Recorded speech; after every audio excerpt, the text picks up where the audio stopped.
Hervé Claude, Jean-Claude Narcy, faites place, ténor du journalisme. J'arrive. Ça va fuser les potins, les ragots. Ça vous ennuie si je vomis? Bien manger, c'est important. À l'occasion, je vous mettrai un petit coup de polish. T'es en train d'uriner sur ma voiture. Absolument. Et quand même, est-ce que je peux vous demander pourquoi? Parce que je pense pas que 2 trous du cul soient plus efficaces qu'un seul. Bonsoir et bienvenue dans le Pop Cruise. T'es en train de mourir il y a 2 secondes. On avait un suspense, on savait pas si t'allais crever avant la fin du générique ou pas. J'ai réussi à reprendre mon souffle juste au bon moment. Comment ça va, messieurs? Vous allez bien? Ça va très bien. C'est un petit peu enrhumé, moi je le dis tout de suite, il y a peut-être 1 ou 2 coups de mouchoir qui vont arriver au milieu. Je te suivrai coupera au montage, on coupera tout. Et ça s'entend pas trop en tout cas. Ouais, je parle pas du nez non plus, hein, ça va, mais on sait jamais. Tu vas nous envoyer du rêve aujourd'hui. Il y a plein de rêves. Il y a des microbes. Clairement, en plus, je reviens de Dublin. J'ai été dans une soirée où on nous avait parlé des histoires des léprechaunes, mais version X, gore et tout. Et il y a eu un truc autour d'un rêve et tout, donc franchement, il y a eu un truc très sympa. Je me suis dit, tiens, ça va bien avec le thème de... T'as fait de beaux rêves après avec complètement. des... Moi, je dis léprechaunes. Oui, je suis aussi léprechaunes. Irlandais. En tout cas, les Irlandais, ils disaient ça. Donc c'était Charlie à qui j'ai pas demandé comment ça allait, mais... bon, ça va. Du coup, moi, j'ai continué, moi, je suis parti. Et on a Mollusque aussi avec nous. Oui, bonjour, et ça va très bien. Très voilà. J'ai pas grand chose à ajouter de plus. T'as pas fait des rêves bizarres avec des petits lutins? J'ai fait des rêves de vers extraterrestres. C'est des vers. Ah, les gros vers. Ah oui, des vers tout plats. Ah, les vers tout plats. Je pensais aux vers comme dans Dune. Non, des vers de terre, mais je sais pas. Moi j'étais en mode Star Wars. Des vers extraterrestres. Tu te poses dedans et après tu sors. Non, je sais pas d'où ça sort. Mais souvent, je fais des rêves bizarres avec des courses-poursuites et tout. Faudrait que je regarde ce que ça veut dire. En tout cas, en général, faut pas raconter ses rêves, c'est toujours très bizarre d'en parler. Ça dépend si t'as pas une interprétation freudienne à la con, ça va. Le ton est lancé. Je sens qu'on a déjà une partie de l'intro. C'est orienté. Et avec nous, un invité exceptionnel. Nous avons Hugo avec nous. Comment vas-tu, Hugo? Bonjour, ça va très bien. Très bien. Fraîchement propriétaire, un rêve accompli. Oui, c'est vrai, t'as eu tes clés tout à l'heure. C'est ça. Vraiment fraîchement, là. Voilà. Donc j'ai rêvé chez le notaire pendant qu'il me racontait des trucs que je suivais pas. Et puis ensuite il m'a filé des clés, j'étais content. J'ai une chronique à finir. Tu sais pas du tout ce que t'as signé. Vraiment à ça, j'étais là, bon. On va faire confiance. Donc vous l'avez deviné, on va parler... Attends, mais quand même, toi Pépé, comment ça va quand même? Oui, pardon. Oui, ça va très bien. Ça fait longtemps que j'ai pas animé ce podcast. Du coup, je suis en total impro et c'est très bien comme ça. Ça se passe pas trop mal. Ça se passe très bien, voilà. Et du coup, ça va très bien. Et parce que c'est un plaisir de lancer cet épisode sur l'onirisme, le rêve. Et pour nous introduire ce thème, c'est notre petit Mollusque qui va nous parler de tout ça. Pas tout seul, on a fait l'intro avec Hugo. Ah oui, on a fait un duo. C'est une intro à 4 mains. C'est ça. 4 mains, 2 bits, 2 joues. Je vais dire 2 têtes, mais... 4 joues. Oui. Personne n'allait me reprendre sur les joues. Donc oui, pour commencer l'introduction, on peut donner quelques définitions du rêve. Petit Robert, évidemment. Le rêve, c'est une suite de phénomènes psychiques, d'images en particulier, se produisant pendant le sommeil. Donc c'est le synonyme du songe. Ça peut également être une construction de l'imagination à l'état de veille, destinée à échapper au réel, à satisfaire un désir, caresser ou poursuivre un rêve, le synonyme de fantasme. On peut également tenter de donner une définition un peu plus scientifique du rêve. Donc, d'un point de vue scientifique, on pense que le rêve servirait à plusieurs choses. À la maturation psychologique, plus particulièrement de l'enfant, à évacuer les événements de la journée, à l'adaptation au changement, c'est une des dernières théories qui est sortie, notamment via les rêves négatifs qui testent nos réactions dans des situations difficiles, ou encore à la mémorisation, à la fixation des souvenirs. Notons que ce ne sont que des théories et qu'à l'heure actuelle, on ne sait toujours pas vraiment à quoi sert vraiment le rêve. Ce qu'on sait par contre très bien, c'est que l'interprétation des rêves, c'est du gros bullshit. Par exemple, rêver de manger une raclette, du fromage en général, pourrait signifier, selon cette théorie, qu'on va recevoir de bonnes nouvelles. Et c'est un présage de bénéfice. Vu la dose de fromage que je m'enfile et l'état de mon compte en banque, je suis la preuve vivante que cette théorie est fausse. Je crois que c'est juste que c'est novembre et c'est l'heure de la raclette, quoi. C'est probablement ça, plutôt. Eh bien, justement, on va rester dans le thème. Il existe différentes typologies pour définir les rêves, mais il y en a 4 qui ressortent le plus souvent. Donc le rêve ordinaire le plus courant, il est ancré dans le réel, mais peut révéler des sentiments ou désirs. Par exemple, l'autre jour, j'avais envie d'une raclette, j'en ai rêvé la nuit. Le rêve lucide, le rêveur est conscient qu'il est en train de rêver, on a le contrôle sur les actions et le contenu du rêve. Ça peut arriver par hasard ou se travailler. En se posant la question, suis-je éveillé ou est-ce que je rêve à longueur de journée? À force, cette question nous revient dans nos rêves. Cette question à laquelle on s'entraîne de répondre. L'histoire de raclette sur ce coup-là. Les rêves prémonitoires prédisent l'avenir, comme certainement mon rêve de raclette. D'ailleurs, il va falloir qu'on programme ça, les gars. Ah ouais. Les cauchemars, en rapport avec la peur, l'anxiété, nos détresses, c'est souvent révélateur de ce qui nous inquiète ou nous stresse quand on est éveillé. Comme par exemple celui où le fromage à raclette était soudainement interdit par un 49.3. Ce qui m'amène à un terme qui m'a plu dans mes recherches, c'est l'onirocritique, ou l'interprétation des rêves qu'affectionne particulièrement Mollusque. Ensuite, en tout temps et toute culture, le rêve a suscité des questionnements et des recherches, comme l'exploration d'un monde parallèle étrange, qui pourrait révéler certaines choses du réel et de notre quotidien, ou au contraire, nous rapprocher du spirituel et de l'invisible. Au IIe siècle, Artémidore de Daldès écrivait son plus bel ouvrage, nommé l'onirocritique, qui influencera grandement Freud et Mollusque. Cette info me sert juste à replacer le terme onirocritique, et aussi le blaze Artémidore de Daldès, qui est très stylé. Ouais, c'est quand même classe. C'est très très classe. Les Indiens Zapata d'Équateur, région où la nuit dure 12 heures, leur dieu leur a donné le rêve avant de devenir vent pour qu'ils puissent continuer de communiquer avec lui. Ils cherchent donc dans leurs rêves les réponses aux questions que leur pose l'existence, tant sur du politique, le 49.3 raclette, de l'historique ou du personnel. C'est un peu leur guide spirituel. Chez les aborigènes, aussi, Dieu créa les ancêtres, puis par le rêve, ils créèrent le monde, une période qu'ils appellent le temps du rêve. On a constaté des tendances de rêve selon les continents et pays. En Amérique du Sud, on rêve beaucoup d'animaux, tandis qu'en Bolivie, plutôt de bébés. Au Maghreb, beaucoup de mariages, grossesses et bébés. Un peu partout en Afrique, Asie, les rêves de serpents sont courants. Les Européens sont hantés par la perte des dents. Les Palestiniens, qu'ils se font couper les cheveux. Et les Français, d'amour perdu. On a chacun nos problématiques. Hein. C'est ça. Il y a quand même des dominantes qui se vérifient.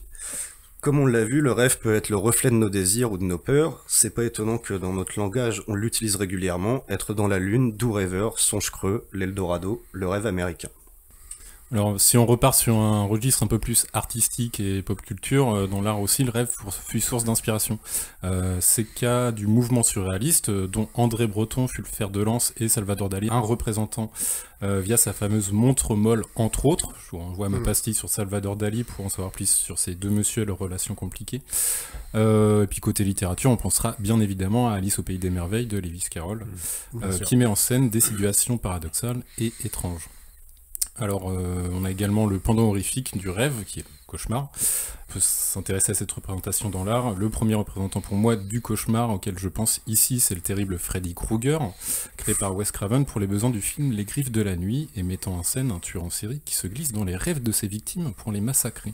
Ce qui fait encore plus peur. Ce qui fait encore plus peur parce qu'il n'y a pas d'échappatoire. Et puis il y a encore H.P. Lovecraft, si on le dit avec le bon accent, et c'est Contrées du rêve, donc c'est un monde alternatif peuplé de créatures uniquement accessibles aux rêveurs. Et puis côté peinture, enfin, on connaît tous le cauchemar de Johann Heinrich Füssli. Donc c'est une représentation de la paralysie du sommeil, si je vous la décris, vous allez probablement y repenser, qui met en scène un démon accroupi sur la poitrine d'une femme endormie. Ah, je suis pas sûr de... mais je regarderai un peu plus en détail. C'est un tableau qui est assez connu, qui a pas mal été utilisé dans des couvertures de Edgar Allan Poe aussi. Voilà, et puis si on étend encore un peu la réflexion, on peut avoir aussi une représentation du rêve comme questionnement sur la réalité en elle-même. Parce que jusque-là, on l'a abordé de façon un peu stricto sensu, mais ça peut être un ressort de questionnement sur la réalité. C'est par exemple ce qu'entreprend Matrix en plongeant l'humanité dans la forme de rêve qu'est la simulation informatique imposée par les machines. On y aborde d'ailleurs également le rêve lucide d'une certaine façon, puisqu'une fois que Neo est conscient de la supercherie, il peut influer sur ce monde. Et voilà pour notre petite intro. Bah pour le coup, Rêve Lucide, moi j'ai pensé, parce que je vais pas le présenter, mais c'est Inception, c'est Rêve Lucide, et en plus incorporer quelque chose dans les rêves de quelqu'un pour qu'il puisse se le rappeler derrière, quoi. C'est vraiment... Ah mais là en plus c'est des rêves dans les rêves. Après ils vont plus loin, pour que plus tu vas profond, plus c'est bien ancré, mais c'est compliqué de rentrer, enfin voilà, bon après... C'est le style du film qui veut ça. Tu vas dans le subconscient en fait, à travers le rêve. C'est une façon pour que le spectateur se questionne à la fin du film aussi. Ouais, c'est ça, c'est l'idée. Est-ce qu'ils sont vraiment revenus ou pas, quoi. C'est un super film là-dessus pour côté rêve lucide et tout, machin, enfin tout ce qu'on peut tout ce qu'on peut apprendre depuis un rêve en fait, du coup, comme vous disiez, de faire attention à ci, à ça, de plein de choses. Ouais, après nous on l'avait au départ on l'avait un peu étendu cette définition là pour même englober la folie dans le truc. Sauf que la folie, c'est pathologique, donc c'est compliqué de l'intégrer dedans à part entière. Mais du coup, quelqu'un qui s'enferme au quotidien dans un rêve, même s'il est éveillé, quoi. Ah oui. Ouais, mais finalement, pourquoi pas ? Parce que, ce que vous disiez, c'est que ça reste que des hypothèses, tout ce qu'on connaît sur le rêve, donc peut-être que on pourrait relier. Ça rejoindra pas la définition scientifique. Après, si c'est un objectif d'analyse pop culture, pourquoi pas. Et vous rêvez beaucoup, vous ? Est-ce que vous vous rappelez de vos rêves ? Parce que moi, je me rappelle quasiment jamais de mes rêves. Moi non plus. Moi, c'est par période. Ah oui, il y a des moments plus que d'autres. Ouais, c'est ça, selon la fatigue et tout ça, mais il y a des fois, je m'en rappelle bien. Puis des fois où je me force à me réveiller parce que tu sais que c'est la... Ouais. Tu sais que c'est la merde, faut que ça s'arrête. Les cauchemars, le temps d'arrêter les conneries. Tu te dis, bon, la nuit va se terminer là, ça suffit. Bon, moi je pense que je m'en souviens les premières minutes après le réveil. Et je sais, je suis là, ça serait bien que je me souvienne de ça, mais en fait, t'es encore pas très bien réveillé, puis quelques minutes après, paf, ça disparaît un peu comme un Il y a des fois où je m'étais amusé à les noter, du coup, en noter certains quand c'était vraiment une histoire complètement absurde, et puis qui faisait intervenir des amis. Ah oui. Pour qui voient ce qui se passe un peu. Moi, je m'en souviens quasiment jamais, mais quand je m'en souviens, c'est des trucs bien fuckés. Je vous en ai envoyé quelques-uns. Jusque dans les détails, pour le coup. Ouais, là, je me souviens de trucs assez détaillés, alors, il y a des trucs inquiétants, et il y a des trucs... après, ça se finit toujours par un truc complètement absurde, et ça désamorce toute la situation, et enfin, c'est bizarre. Je vais pas rentrer dans le détail, parce que c'est pas le moment. Mais... Ah si, moi, j'ai des cauchemars d'enfants qui sont restés gravés depuis l'enfance. Donc des trucs récurrents, quoi. Non, ils sont... Alors, à l'époque, j'ai deux exemples. Il y en a un qui est resté... Je l'ai eu une fois, il est resté gravé à jamais. Et un autre qui était récurrent quand j'étais gamin. Et donc je me suis tout... Je vais pas les détailler là, on va en reparler tout à l'heure. C'est personnel. Peut-être que ça veut dire quelque chose sur moi, je sais pas. Tu t'installeras sur le divan. Ouais, t'inquiète, on va s'occuper de toi après. Très bien, merci en tout cas pour cette intro.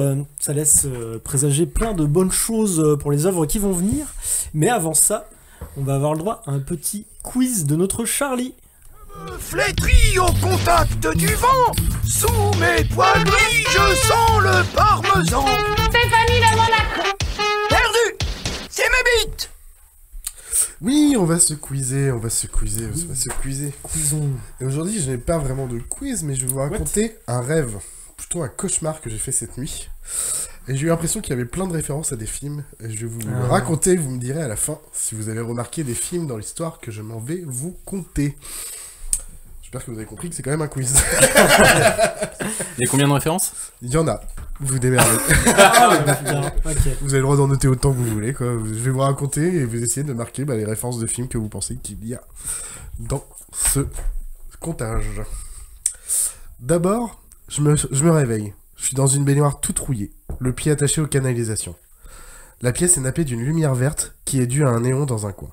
Je m'assois et je vois un cadavre en plein milieu de la pièce.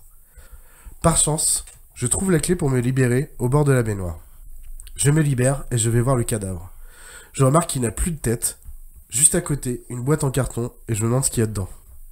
Mais à peine le temps de réfléchir et je tombe dans les pommes. Je me réveille, une grande pièce grisâtre, bétonnée de tous les côtés, une simple lumière blanche pour illuminer la pièce. Au centre de celle-ci, une chaise et Darmanin dessus à poil. Et un homme qui lui envoie une corde avec un nœud en plein dans les couilles. Sur le côté, marchant contre le mur, Manuel Valls. Un coup il parle comme un enfant, après comme une vieille, et d'un coup il devient une véritable bête, tentant de me tuer. Puis, de l'autre côté, il y a un groupe de mecs torse nu. Au milieu, Macron qui se bat avec Mélenchon, tous les deux torse nus. On aurait dit un club bizarre qui ne veut qu'une chose, se battre. J'entrevois une porte derrière ce groupe chelou, et je cours vers elle tout en poussant ces mecs afin de me frayer un chemin.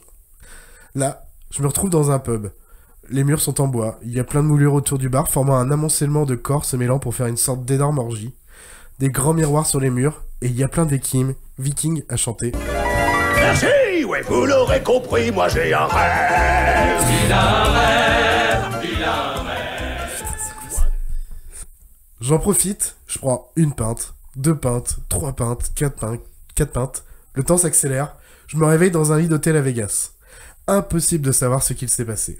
C'est le bordel, il y a des poules qui traînent dans la suite, des bouteilles et verres éclatés, et le plus bizarre, il y a un tigre dans la salle de bain. Je décide de me barrer, je rentre dans un ascenseur, l'ascenseur s'arrête, je sors. Je suis toujours dans un hôtel avec le tapis rouge en plein milieu du couloir. J'ai l'impression que je marche pas, mais d'être sur un petit vélo et là, 2 jumelles. Je m'arrête, je les regarde, elles me regardent, je les regarde, elles me regardent, je les regarde, elles me regardent, et d'un coup, elles courent vers moi. Je me casse en courant et je glisse dans un trou.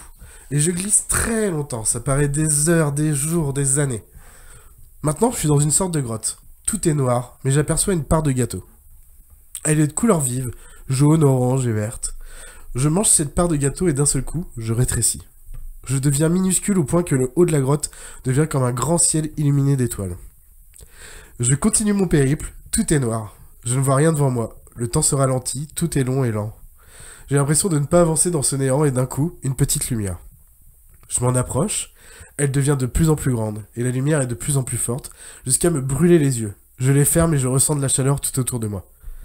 J'ouvre les yeux, je suis au beau milieu d'un lieu désertique, avec une terre noire, une grande montagne qui crache des boules de lave, et une grande tour avec un énorme cercle de feu. Je récupère une petite statuette dorée juste à côté de moi, et je pars, très vite, car je remarque très rapidement que je suis poursuivi par une énorme boule de lave. Je cours, et là, la boule géante me rattrape. Je me retrouve à rouler avec elle et elle s'arrête. Je suis comme scotché à cette boule. Et là, je vois au loin un œuf. L'œuf s'ouvre par le haut et une bestiole sort de là. Elle semble inanimée. Elle a un corps flasque, 8 pattes, mais surtout une longue queue. D'un seul coup, elle se réveille et fonce très rapidement vers moi et saute sur ma tête. Et là, je me réveille. Je suis en sueur et je décide d'écrire ce rêve afin de m'en rappeler et pouvoir vous le conter. Fin. Ok. Il y en a beaucoup. J'ai l'impression que toi t'en as trouvé énormément, Marius. Techniquement il y en a 12. Après, si ça se trouve, si vous me dites une autre pour X raison, peut-être que je peux vous l'accepter. Tu vois, Shining, j'ai eu avant les jumelles, donc je pense que j'ai des trucs dans la tête. Bah, je vais le faire dans l'ordre. Le premier, c'est la baignoire et le cadavre, c'est Saw. Ouais. Je vous laisse compter vos points.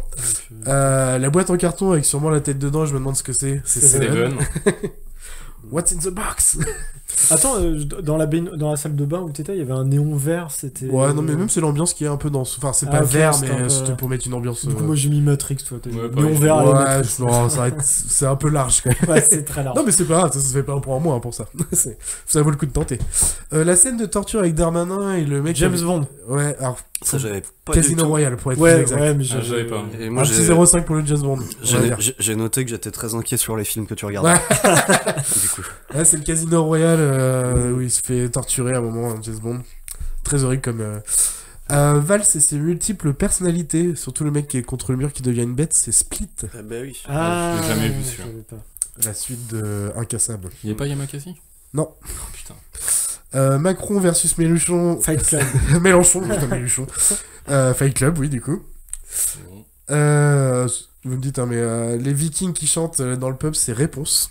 Oh. Je crois que c'était Bob l'éponge. Je notais Bob l'éponge. J'ai tenté Dernier Pub, moi. Donc... Ah ouais, Dernier Pub à reprendre. Bah, y a pas c'était plus précis pour le coup avec les Vikings. Ouais. Je comprends pourquoi t'as testé. Bah, le réveil dans l'hôtel avec le tigre et tout, c'est Very Bad Trip. Ouais, j'avais noté ça, mais du coup, j'avais l'impression que ça faisait un petit côté Las Vegas Parano. Ouais, j'ai noté Las Vegas Parano aussi. Ouais, non, vraiment, il y a la poule et le tigre dans la salle de bain, c'est vraiment... Ouais, j'ai pensé aux deux, mais j'avais plus le nom. Bon, après, oui. Moi, j'ai noté Hangover. Ouais, c'est Hangover. Oui, c'est ça. C'est bon, c'est bon. Donc l'impression d'être sur un vélo et les jumelles, c'est Shining. Yeah. Le petit gâteau pour rétrécir, c'est Alice au pays des merveilles. Et Moi, il y j'ai avait pas aussi un effet bref. Oui, j'ai mis bref aussi. Ah non, je sais Je pas. regarde les mangas. Oui, c'est vrai, mais bon, vu c'était que c'est une pas- série, je l'ai pas compté. Mais on C'est pourrait... c'est une ref. Hein, Mettez-vous un petit point pour le remarque bref. si on l'a tous On mis. l'a tous mis, ça change En vrai, pas. je l'ai écrit parce que oui, hein, ça fait penser à bref. Un Mais, petit effet de style, quoi. ouais. La montagne de lave et la tour de feu avec le cercle de feu, c'est le Seigneur des Anneaux. Je n'ai pas mis un truc précis parce qu'il est un peu partout. Lord of the Rings. La statuette dorée et la boule géante, c'est les aventuriers de l'Arche perdue, Indiana Jones. J'ai juste mis Indiana Jones. Un petit 0,5 pour Indiana Jones. Ok. Comme le... Je sais plus ce que t'as vu. Le Jet Avant, Bond, c'était avant 0,5, ça, quoi. t'avais pas un Alice au Pays des Merveilles? Si, je l'ai dit, le gâteau qui pourrait Apparemment, être j'étais en train de regarder. Et à la fin, donc l'œuf qui s'ouvre avec le truc à 8 pattes et la Alien. queue, c'est Alien. N'importe lequel, parce que de toute façon, ils sont un peu dans chaque... Donc il y avait techniquement 12 points à se faire, Et voire ouais, 13 avec le bref. Ouais, moi j'ai mis Jurassic World. C'était Alien. Ouais, c'était Alien, ouais. Pour le coup, l'œuf, ouais. 8.5 à 10 pour Pépé. Oh, bien joué, Pépé. Et c'est un... joli, quoi. 6,5. 6,5 pour Hugo. Bien joué, Pépé. Eh bien, tu es exclu, Hugo. Allez, ciao. Maintenant, vous êtes au courant que je fais des rêves chelous. Un peu flippant, ce Ouais, rêve. flippant. Vous avez déjà eu des références à des films dans... Ah, Marc, On a dit efface quoi, l'ardoise avant de continuer, parce que sinon elle va plus se détacher. Il est mignon. Cette petite voix de Est-ce que j'ai déjà rêvé de film ou de référence de Bah, c'est vrai film qu'on Je se crois souvient pas. pas trop, globalement. Si, mais, ouais, clairement, il y a eu des trucs... Ah oui, et tu savais en très bien que c'était une référence à Non, un film. mais je suis dans des... Enfin, je sais pas, dans un vaisseau spatial, tu fais un mélange interstellaire, Ouais, Alien, tu sais j'en que sais ça rien. vient Enfin, pas nulle c'est une part. référence, en tout cas, ou Stargate, j'en sais rien, mais... Ouais, peut-être un truc plus. Putain, quand Brad Pitt il joue un manouche. Snatch, un truc à la Snatch où je me retrouve avec des mecs ultra chelous comme ça, quoi, qui me poursuivent. Comme ça, hein. Je rêve souvent de poursuites en fait, et c'est souvent des mecs comme non, ça mais qui sont ça, mis en c'était scène. ton collège, Mollusque. C'est aussi les mecs de. C'est ton de collège. enfance. Bah non, parce que je m'entendais bien avec eux en plus. Oui, mais il parlait comme ça. C'est vrai. Ah non, tu te faisais poursuivre, tu disais. Ouais, bah là vrai. ils étaient méchants avec moi, Ah alors oui, qu'au oui, collège ils étaient gentils. Excuse. Vu qu'ils croyaient que j'étais un manouche aussi. Mais toi aussi, tu fais partie de la famille. Bah, merci, Chacha, pour ce petit quiz. Et du coup, en fait, tu vas garder la parole. Moi, j'aime bien Parce parler. que ouais, t'aimes bien parler, on aime bien t'écouter. Donc, tu vas pouvoir enchaîner sur ton œuvre. Eh ben, j'ai un petit générique pour vous. Allez. 届いたりしたらいいのになそしたらね二人でどんな言葉を花と消えることない約束お二人でせーのでいよう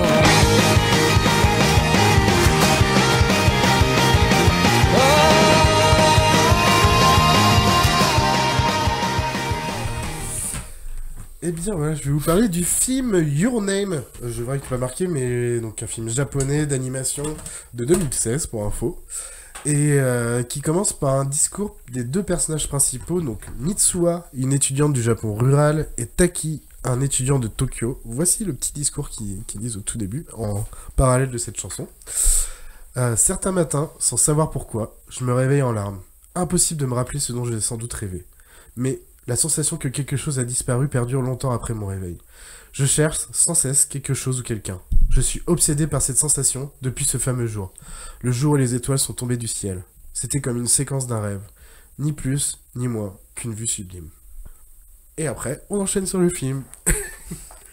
Alors, de quoi ça cause? Ça parle donc, comme je l'ai dit, de Mitsuha, une lycéenne de 17 ans vivant dans un petit village japonais et dans une famille traditionnelle, qui se réveille et semble très bizarre aux yeux de toute sa famille.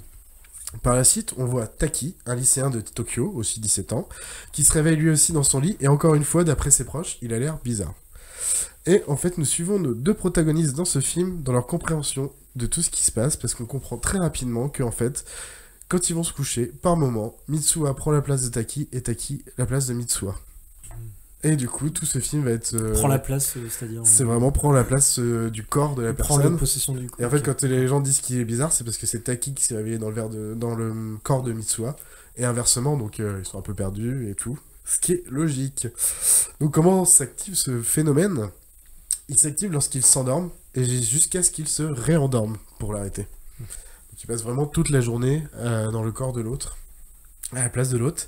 Il n'y a pas vraiment de fréquence régulière, mais à un moment dans le film, ils expliquent que c'est 2 à 3 fois par semaine, mais ils savent pas exactement, il n'y a pas de logique de un jour sur 2, ou je sais pas quoi, ou enfin, on ne sait pas trop. Et en fait, ils récupèrent vraiment les pleins pouvoirs sur le corps de l'autre. Donc, enfin, vraiment, il y a eu donc tous les pleins pouvoirs, et ce qui fait quand même des petites scènes un peu marrantes de la première fois. Première fois qu'il a des seins, première fois qu'il a une tub. Ah. Obligatoirement, ça fait la petite scène un peu marrante. Bah oui. Il regarde, il touche, bien sûr. Le premier étant dans le corps du second, il ne sait pas ce que fait l'autre de son corps durant la journée. Aucune notion de ce qui se passe. Ils n'ont pas les souvenirs de ce qui se passait dans la journée de l'autre, à sa place. Là où il aurait dû être à l'origine. Ils ont aucun lien qui les raccorde. Ouais, je demandais, ils ont des interactions tous les deux à part ça. À part qu'ils sont tous les deux japonais, qu'ils ont 17 ans et qu'ils sont lycéens, il n'y a pas de lien direct comme ça en tout cas. Ils cherchent pas à se rencontrer. Enfin, je sais pas une île, mais vraiment dans le Japon un peu reculé. Et lui, il est en plein Tokyo. Enfin, c'est vraiment juste le lien qu'on a, en tout cas. Bien sûr, je vous évite beaucoup de spoil, parce que peut-être qu'il y en a des explications, mais je vais pas tout vous donner. Du côté de Mitsuha, comment elle le vit, en fait, elle est heureuse de vivre la vie d'un lycéen dans un Tokyo mouvementé, tout simplement. De pouvoir goûter à de nombreux gâteaux, des trucs qu'elle connaît pas, en fait, de vivre cette vie qu'on peut connaître des grandes villes et tout, alors qu'elle est dans une... Je veux toujours tirer une île, mais en fait, c'est une ville côtière, mais vraiment reculée, donc ça bouge pas beaucoup, il n'y a pas de café, il n'y a pas de bar, rien du tout, il n'y a pas beaucoup de divertissement. Lui, à l'inverse, il apprend plutôt, excusez-moi, la vie d'un Japon plus traditionnel. Lui, il a l'idée du jeu vidéo, de pouvoir acheter ce qu'il veut, de pouvoir à n'importe quelle heure sortir. Et il la rend plus sûre d'elle, et la fait se défendre face à ses détracteurs. Elle est un peu bully parce que son père est le politicien du coin. Ah. Bon, après, même si c'est compliqué. Alors qu'à l'inverse, elle, Mitsuha, elle rend Taki plus gentil, plus doux, plus sensible envers son entourage, alors que lui c'est vraiment le stéréotype du mec bête et violent. En tout cas pas très réfléchi. Et du coup c'est vrai que là c'est un petit point je trouve un peu négatif, c'est que c'est un peu stéréotypé quoi. Le mec est un peu bête, violent, un peu débile. Elle est un peu timide, elle ose pas trop s'affirmer, et gentille et douce. Ça permet de forcer le contraste. Et clairement on force le contraste quoi. Puis ça permet aussi de casser le stéréotype justement à un moment donné quoi. Bah oui, après bien obligé de partir dans un point de départ. Au début c'est vraiment très stéréotypé, mais bien sûr l'objectif c'est que ça se casse. Et donc comment ils fonctionnent, parce qu'ils ont pas de souvenirs et tout machin, donc ils se laissent des messages pour expliquer leur journée, qu'est-ce qu'ils ont fait dans la journée, qu'est-ce qu'ils ont prévu demain, des rendez-vous, des choses comme ça. Ils se donnent des règles, ne pas utiliser trop d'argent, parce qu'ils utilisent un peu tout l'argent de Taki au début, parce qu'elle se dit que c'est un rêve la première fois. Elle se dit, oh, de toute façon c'est un rêve, donc je peux y aller, on s'en fout. Comment se coiffer, parce que lui la première fois quand il se retrouve à la place de Mitsuha, il y va à l'arrache, comme ce petit lycéen qu'il est de Tokyo, qui ne fait pas trop attention à lui. Plein de petites choses comme ça, il y a plein de petites règles. Bien sûr, comme on disait, ils se complètent dans leur comportement, ils sont un peu dans une autonomie là-dessus. Au début, ils se détestent, mais ils apprennent à s'apprécier, surtout via leur vie et leur cercle d'amis et de la famille, tout ce qui ont les entourage, encore une fois.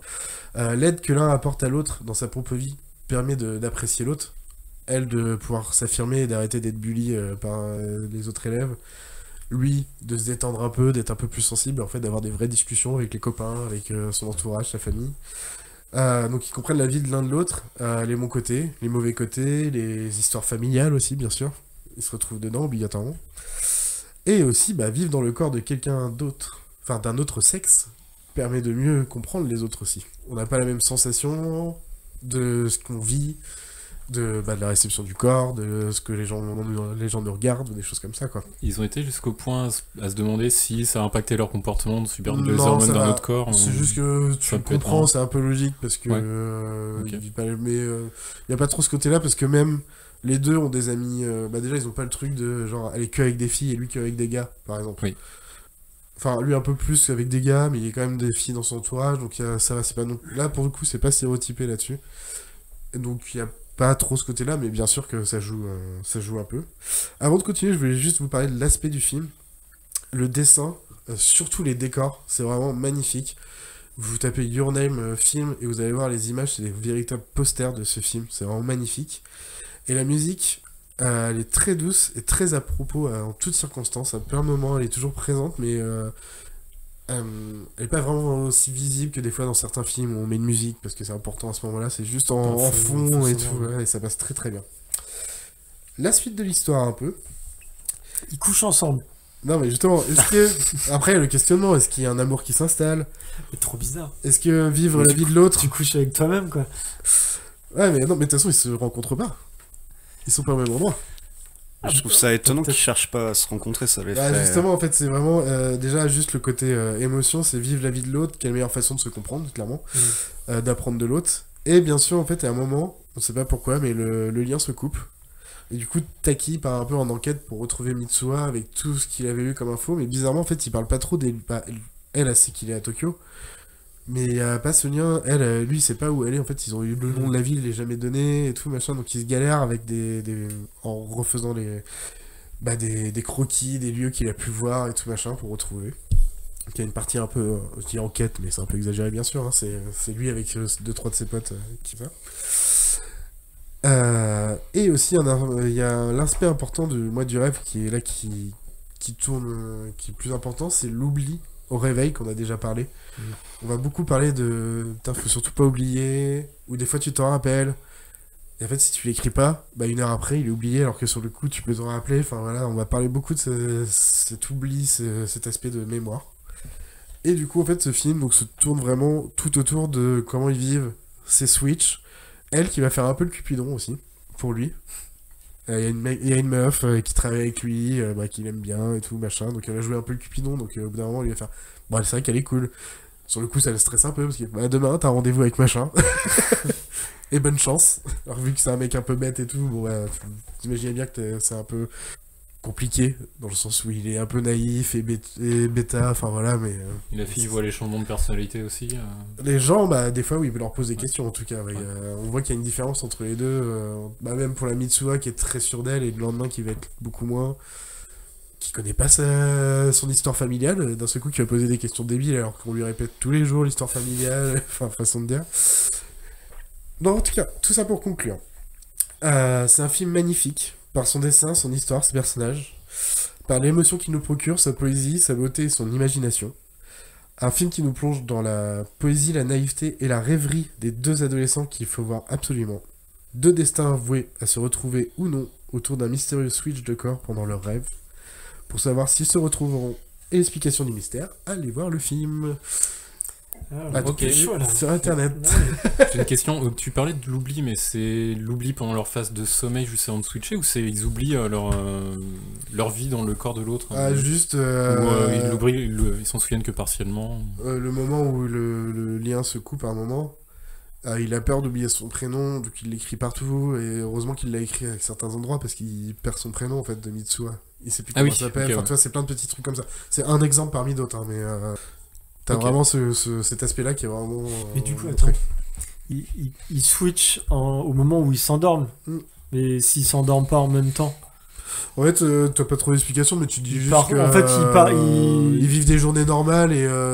Ils sont dans leur rêve et ils attendent de se rejoindre ils retournent... pour passer le relais. Enfin, ils ont l'impression de retourner dans leur corps que quand ils se réveillent. Donc l'autre, il a 6-8 heures pour aller se coucher, on va dire, à ce moment-là, quoi. Le transfert, on s'attarde pas là-dessus. Ça marcherait pas si on avait un des deux qui faisait les 3-8. Ouais, c'est ça, exactement. Si c'était en décalé, ça marcherait pas. Ça, les mecs, vous êtes tellement ancrés dans le réel. Du coup, il y en a un qui dort pendant 3 jours en attendant que l'autre finit, quoi. Aïe au lit, quoi. Non mais oui c'est ça, moi aussi je me suis posé la question, mais on parle pas de ça. Techniquement oui je pense que ça poserait problème, c'est juste que la question n'est pas posée. Pendant le film j'imagine bien que tu te poses pas ces questions-là. Après moi aussi je me suis posé la question, je me suis dit mais attends mais c'est n'importe quoi. C'est con. Bon c'est complètement nul, je parle pas de ce film. Non mais c'est un super beau film, il est de 2016 et il est vraiment cool, il dure je sais plus 1h30, 1h40, enfin voilà, c'est pas du long film non plus. Ça va très vite. Cool. Rien que le concept, rien que l'idée de départ, je trouve c'est marrant. Alors là, maintenant, j'ai chopé en VOD payant sur Canal+, ou sur YouTube, si vous voulez. Avant, à l'époque, c'était sur Netflix quand je l'avais vu la première fois. Mais sinon, démerdez-vous. D'accord.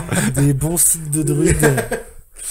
Voilà. Non, je pense que ça doit être un film qui vaut le coup, quelques euros dedans, quand même. Ouais, non, c'est un très bon film, ça vaut le coup, je suis d'accord. Très bien, merci beaucoup Charlie pour cette œuvre qui donne envie. Et maintenant, on va passer à Hugo, Ok. qui va nous parler de quelque chose qui n'a rien à voir. C'est pas du tout dans le même style de musique. Exactement. La vie de rêve. On te dit quoi il faut penser, ou quoi écrire, quoi faire. Être le mouton tu aimes, avec le troupeau des bêtes. C'est affreux, j'ai rêvé que je suçais Johnny.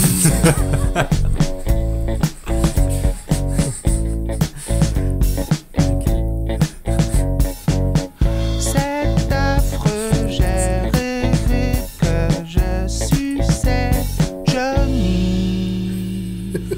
Et voilà. Ah, Philippe Catherine. Voilà, ce génie. Nous venons donc d'entendre l'interlude de La vie de rêve de l'album Mete Kemat d'Akhenaton. Donc c'était la première partie de l'intro là avec la voix de Scarface.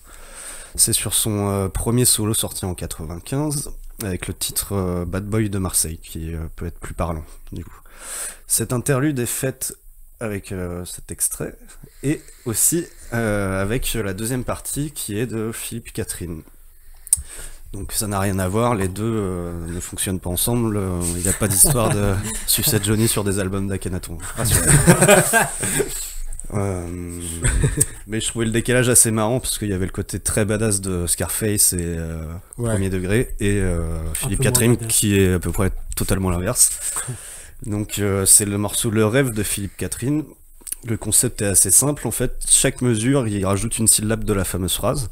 Donc là je vous ai enlevé le suspense insoutenable, je vous ai mis directement la phrase complète. Sinon c'est assez long et ah oui d'accord. Et la la fin première mesure c'est et puis en fait tu te dis bah où est-ce qu'il veut en revenir et puis à la fin tu tombes juste là-dessus puis il reste le morceau se termine direct après quoi. Voilà. Philippe Catherine. Ouais.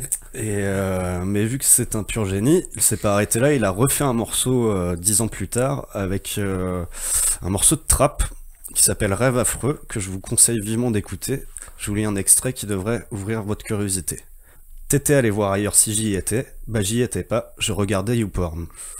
Alors que je surfais, toi tu couchais avec le jeune Ludwig van Beethoven. Donc je pense que ça donne envie d'écouter le morceau. Et ouais, ça c'est que 4 phrases, mais pour le coup il a été vachement plus prolifique niveau paroles sur ce morceau-là et il est assez drôle. En gros, moi je vais vous parler du rêve dans la musique, comme vous l'aurez compris.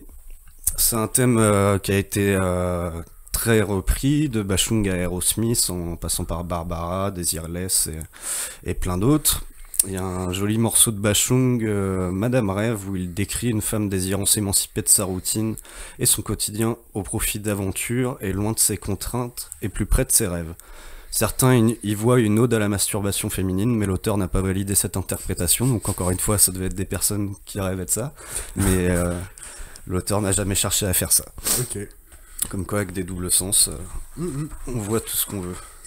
Donc moi, je vais me concentrer plutôt sur le rap et son évolution, parce que en termes de musique, c'est très large sur ce thème-là, et c'est impossible de tout ramener. Et du coup, sur le rap, vu que ce style de musique a énormément évolué, a beaucoup changé ces dernières années, du coup, je trouvais ça intéressant de voir l'état d'esprit rapporté au rêve par rapport aux morceaux actuels et des morceaux d'il y a 20 ans. Ouais, c'est vrai que depuis tout à l'heure, t'as listé plus les daddies du rap, quoi. Ouais. Français, quoi, plutôt, quoi. Et là, du coup, je vais en ramener des plus récents. Donc, entre autres, il y a This Is La Peste. Donc, ça, c'est un vieux morceau qui avait fait Dans tes rêves par rapport à un film du même nom, qu'il utilisait comme gimmick de son refrain sur le fait de ne pas être accompagné dans ses rêves. Il parlait de sa volonté d'être artiste sans être un fils d'eux et de sa difficulté à être compris sur ce choix de vie. Donc le morceau est pas mal, par contre c'est la BO d'un film qui n'est pas ouf, je vous conseille pas de le voir. C'est-à-dire ça me dit rien du tout le film. Ouais, je trouvais que c'est passé un peu à la trappe et en gros il cherche à devenir artiste comme dans le morceau. Je croyais que tu parlais de rap. Ouais. Bah maintenant les jeunes ils disent la blague lourde. Et sinon, tu peux lancer l'autre extrait. Ok. Veux connaître mon rêve, écoute ça. Rouler un test à Rosa. Bago doit faire des Marseille by night avec Masmala. Que tous les journalistes fassent la hassle, mais que je récolte les fruits que j'ai semés. Tu veux connaître mon rêve, écoute ça. Rouler un test à Rosa. Bago doit faire des Marseille by night avec Masmala. Que tous les journalistes fassent la hassle, mais que je récolte les fruits. Ce soir je me mets, mais là pourquoi je me fais si mal? J'ai fait des rêves bizarres, faut-tu changer de visage? C'est pas que des belles histoires, je passe plus dans les miroirs. J'ai fait des rêves bizarres, des trucs qui s'expliquent pas. C'est qu'une mise en abîme de mes péchés morts, mais sans décessor, toujours pressé d'or dans un déchet de corps, épuisé par la drogue féminine. Rappeur connu, être humain anonyme. Short pour m'en sortir, baisse pour pouvoir aimer, manque d'endorphine. Mon cœur veut s'arrêter, le sale est maritime, car la mer est niquée sans dogme et doctrine, croyance divine. Minimum, 0 € pour beaucoup d'efforts, beaucoup de mots pour si peu de force, beaucoup de si ouais, la famille, on est là, on soutient, nique ta mère et crache sur tes morts. Beaucoup de lâches et de faux négros, déçus par mes proches, déçus par mes parents. Donc voilà. Donc 2 extraits que j'ai enchaînés, 2 morceaux assez reconnus dans le style, donc avec 20 ans d'écart. Donc c'était Troisième œil, morceau La vie de rêve, qui fait le titre fait encore référence à cette phrase de Scarface qui a beaucoup influencé le rap de l'époque, et qui était dans la BO de Taxi pour les Annabelle voitures. Ah oui.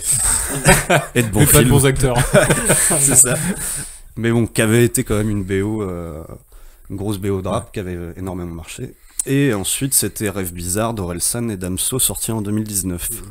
Donc avec des approches totalement différentes, aussi sur le son, mais je verrai plus en détail.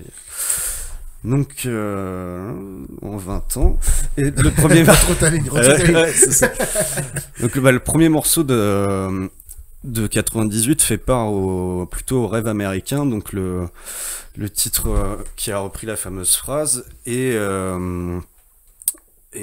où Scarface, en fait, cette phrase-là que je vous ai mis en tout début, c'est quand il arrive sur le sol américain et qu'il exige son asile politique. Il dit ça aux douaniers, quoi. Ouais, ouais. Donc, en gros, il remet en question leur mode de vie et dit que lui, il essaie de s'en sortir. C'est pas une bonne méthode, je pense, avec la douane, mais ça marche encore moins bon, ça fait romancer dans le film.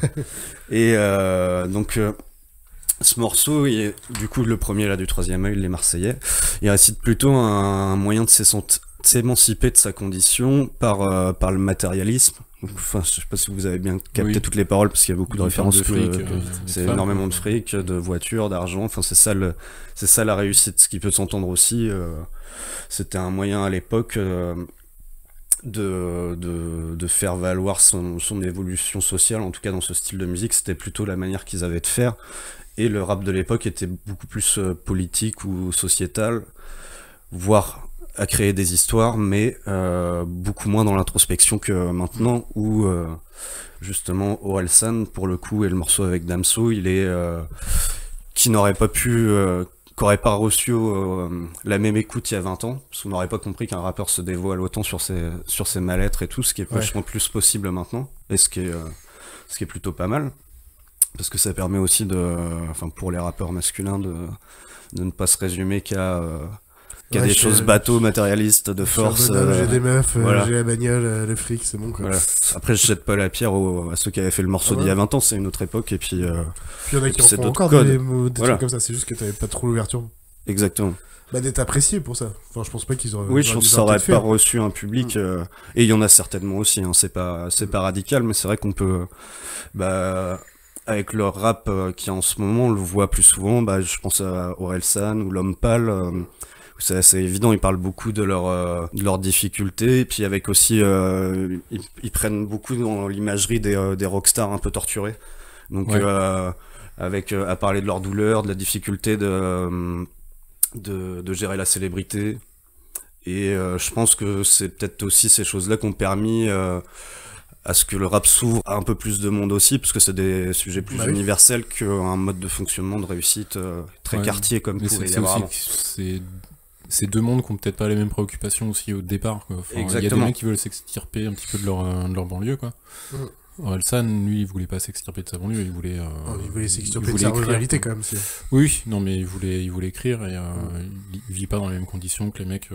Non, pas du tout. Bah oui, c'est aussi dans ce sens-là que je pense qu'on peut pas jeter la pierre au côté réussite matérialiste quand.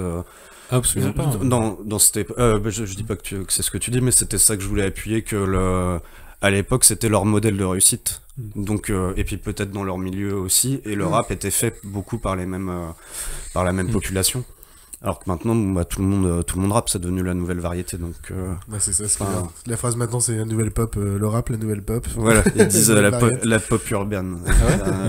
Une drôle de blague. Bah, c'est que, oui, en fait, maintenant, c'est qu'il y en a tellement de styles et tout, c'est que maintenant, c'est... Oui, bah, de toute façon, tu pourrais dire que c'est impossible de pas aimer le rap, il y aura bien un rap que tu vas aimer, en fait. C'est le style le plus populaire, de toute façon. Ouais, qui vend le plus maintenant, alors qu'à l'époque, c'était un peu plus marginal, on va dire. Et réservé à une tranche de population aussi. Et du coup, bah, il y avait un côté un peu plus revanchard et combatif à l'époque, quoi. Donc, ce qui m'amène à penser que ceux qui disent que le rap était mieux avant, peut-être qu'ils préféraient les choses plus tranchées, que chacun reste à sa place, l'homme garde ses souffrances pour lui, un peu comme la vieille culture de le mal à ce rôle-là, etc. Moi, je trouve plutôt que c'est bien qu'il évolue, et tant mieux, comme ses acteurs aussi, et donc leurs rêves, et que je pense que ça donne la possibilité à ceux qui l'écoutent d'avoir d'autres visions. C'est aussi ce qui permet aux gens de plus communiquer, de faire évoluer la société, les œuvres d'art. Donc c'est. J'avais un peu le truc d'une époque de rap où en fait c'est juste que j'écoutais les paroles et bah j'ai pas vécu moi en cité ou des trucs comme ça, mais c'était souvent le sujet qui revenait souvent. Soit il parlait de la cité ou soit justement du parti bling bling. Du coup j'étais en fait c'est pas un rêve qui me fait kiffer, enfin plus que ça quoi, enfin parce que la façon dont je les présente plutôt. Et en plus c'est un truc que je connais pas, donc du coup je me sentais pas relié. Alors maintenant c'est vrai qu'il y a beaucoup plus de cas, enfin de différents, comme tu l'as dit, différents types de rappeurs. Donc du coup j'arrive à me retrouver plus maintenant dans le rap qu'il y a maintenant quoi par exemple. Ouais, bah oui, mais je pense après, oui. Je pense aussi que c'est que du coup vu que ça s'est popularisé, c'est plus visible aussi, et on t'offre plus de possibilités parce que pour le coup bon bah là j'ai pris un morceau qui collait au thème, mais j'ai écouté beaucoup de rap depuis très longtemps et même dans les très vieux albums d'IAM t'as des trucs qui sont juste drôles, en décalage, enfin il y a pas que c'est pas que des références sociétales, et aussi eux ils ont utilisé beaucoup l'imagerie liée à Star Wars par exemple, où du coup ça t'emmène dans des histoires, où je pense à Oxmo Puccino qui a fait des trucs, qui a carrément fait un album où toutes les chansons se suivent et puis c'est une sorte de film que tu suis. C'est l'épopée de Born, ouais, c'est ça. Le truc de jazz. Ouais. En fait, tu suis plein de personnages d'un morceau à l'autre. Et je pense que de tout temps il y a eu ces trucs-là. Après c'est vrai qu'à l'époque les plus connus, il y avait Assassin, NTM, IAM, et du coup peut-être que les références qu'on leur prenait c'était les trucs, enfin les stéréotypes, mais même tu vois par exemple MC Solar oui, déjà, oui, c'est vrai. C'était plutôt drôle, léger, ce qui faisait qu'il était pas toujours considéré. Enfin, il était un peu ovni, quoi. Ouais. Et qu'il a eu un succès. Non, ça, qu'il l'a. Quoi ? C'est Jules, ça ? Ouais. On l'appelle l'ovni. Et qui a eu un. C'est du rap, Jules. Bah oui. Ouais. Bah, bien sûr, va pas à Marseille si tu dis ça. Ouais. Au Vélodrome. Mais oui, MC Solar, déjà à l'époque, il se retrouvait sur les plateaux au milieu des stars de variété. Et il y avait le côté un peu street credibility, un peu bête, qui faisait que les gens disaient que c'était pas forcément du rap à cause de ça, alors qu'en vrai, oui. Il fallait juste que le temps passe, que les choses s'ouvrent, et maintenant on appelle tout du rap. Parce que c'est vendeur. C'est ça qui est cool. Le nouveau rap. Ouais. Et voilà. Et du coup c'était tout pour moi. Et puis je vais te laisser avec le dernier extrait. Donc un morceau que j'ai fait sur le thème du rêve. Du coup, vous pourrez me dire. Merci Hugo. Merci beaucoup, Hugo. Oh, sur le Bob Cruz. Exclusivité.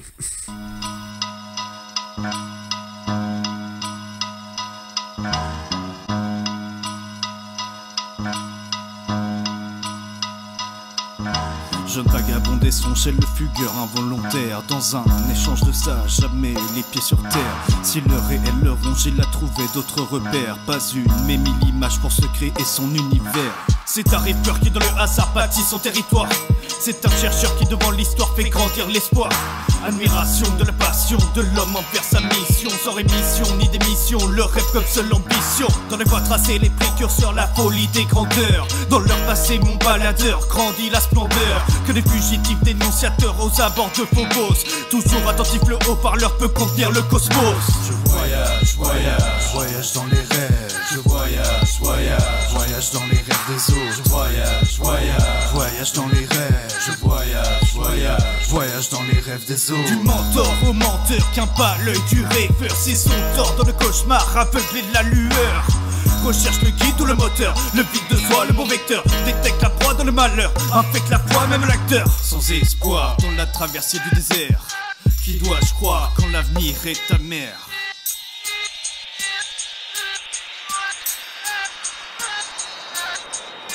Autant de sens et directions que la grandeur de l'horizon. Autant de vies d'imperfection qui détruisent même la raison. Mirage comme peine de la vision, présage de sales illusions. Un oasis peut cacher tellement de rêves inachevés. Je voyage, voyage.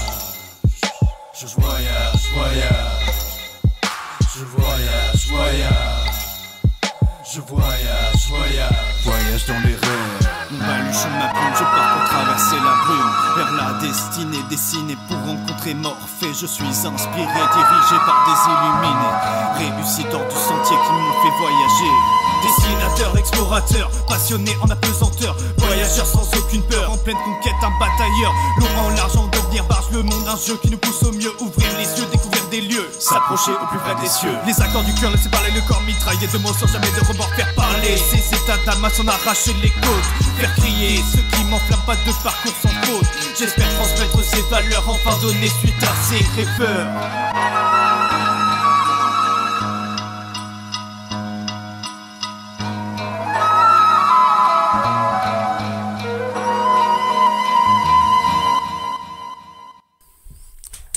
Merci Hugo.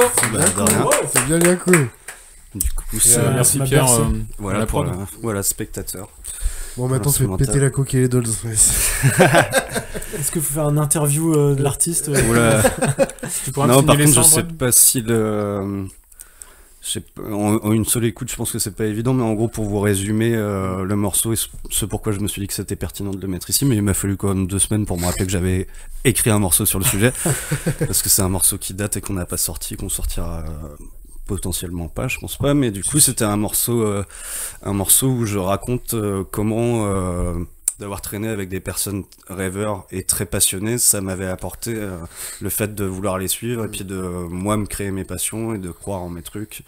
Comment les exemples autour de moi m'ont fait avancer et amener à faire de la musique ou de la technique ou tout ça. Et dedans, en fait, il y a plein de références. Sur le premier couplet, je parle un peu d'une influence que j'ai écouté beaucoup d'IAM étant gamin. Quand c'est dans les premiers CD que j'ai eu, et du coup c'est pour ça que je prends des références sur Phobos, tout ça. Il y a un petit clin d'œil à une chanson d'IAM, dans l'autre couplet il y a un clin d'œil à un autre groupe avec qui que j'ai suivi pendant un moment, etc. Et voilà. Bah, c'est cool de nous avoir partagé tout ça en tout cas. Voilà. Et du coup vous êtes que 2 à avoir bossé là-dessus? Ouais, c'est ça. C'est le travail de 2 personnes seulement. Okay. Exactement, ouais, il y a Pierre qui fait les musiques et puis moi au texte. On avait des groupes plus nombreux, puis on s'est rendu compte qu'à 2 on fonctionnait bien, donc on s'est arrêté là-dessus. Après, on est clairement moins actifs. C'est quoi ton nom de groupe à 2? Remington. Comme les machines à écrire et les revolvers. Et les flingues. Et les tondeuses à la barbe. Gang bang, gang bang. Très bien, bah du coup, ce que je vous propose pour la suite, c'est que on va faire une petite pause et pendant ce temps-là, on va vous diffuser un nouvel épisode de Pierre. Non, moi j'en ai rien à foutre. On va dire la vérité. Ça fait 2 fois qu'il nous l'envoie pas à l'heure. C'est bon. On va pas faire. La dernière fois, on a fait semblant. On a été gentils. Bah cette fois tu te démerdes. Non, on a même pas fait semblant la dernière fois non plus. Ah, j'ai pas écouté le montage final. Ce qui est vrai, c'est que on fait une petite pause pendant que vous écoutez un nouvel épisode de Pierre Castor. Je suis sûr que ce sera un superbe épisode s'il nous l'envoie. Ouais, s'il nous l'envoie. Mais gros poutou dans tes fesses, Pedro. Sinon on improvisera autre chose. À tout de suite. À tout de suite. Même 2 histoires.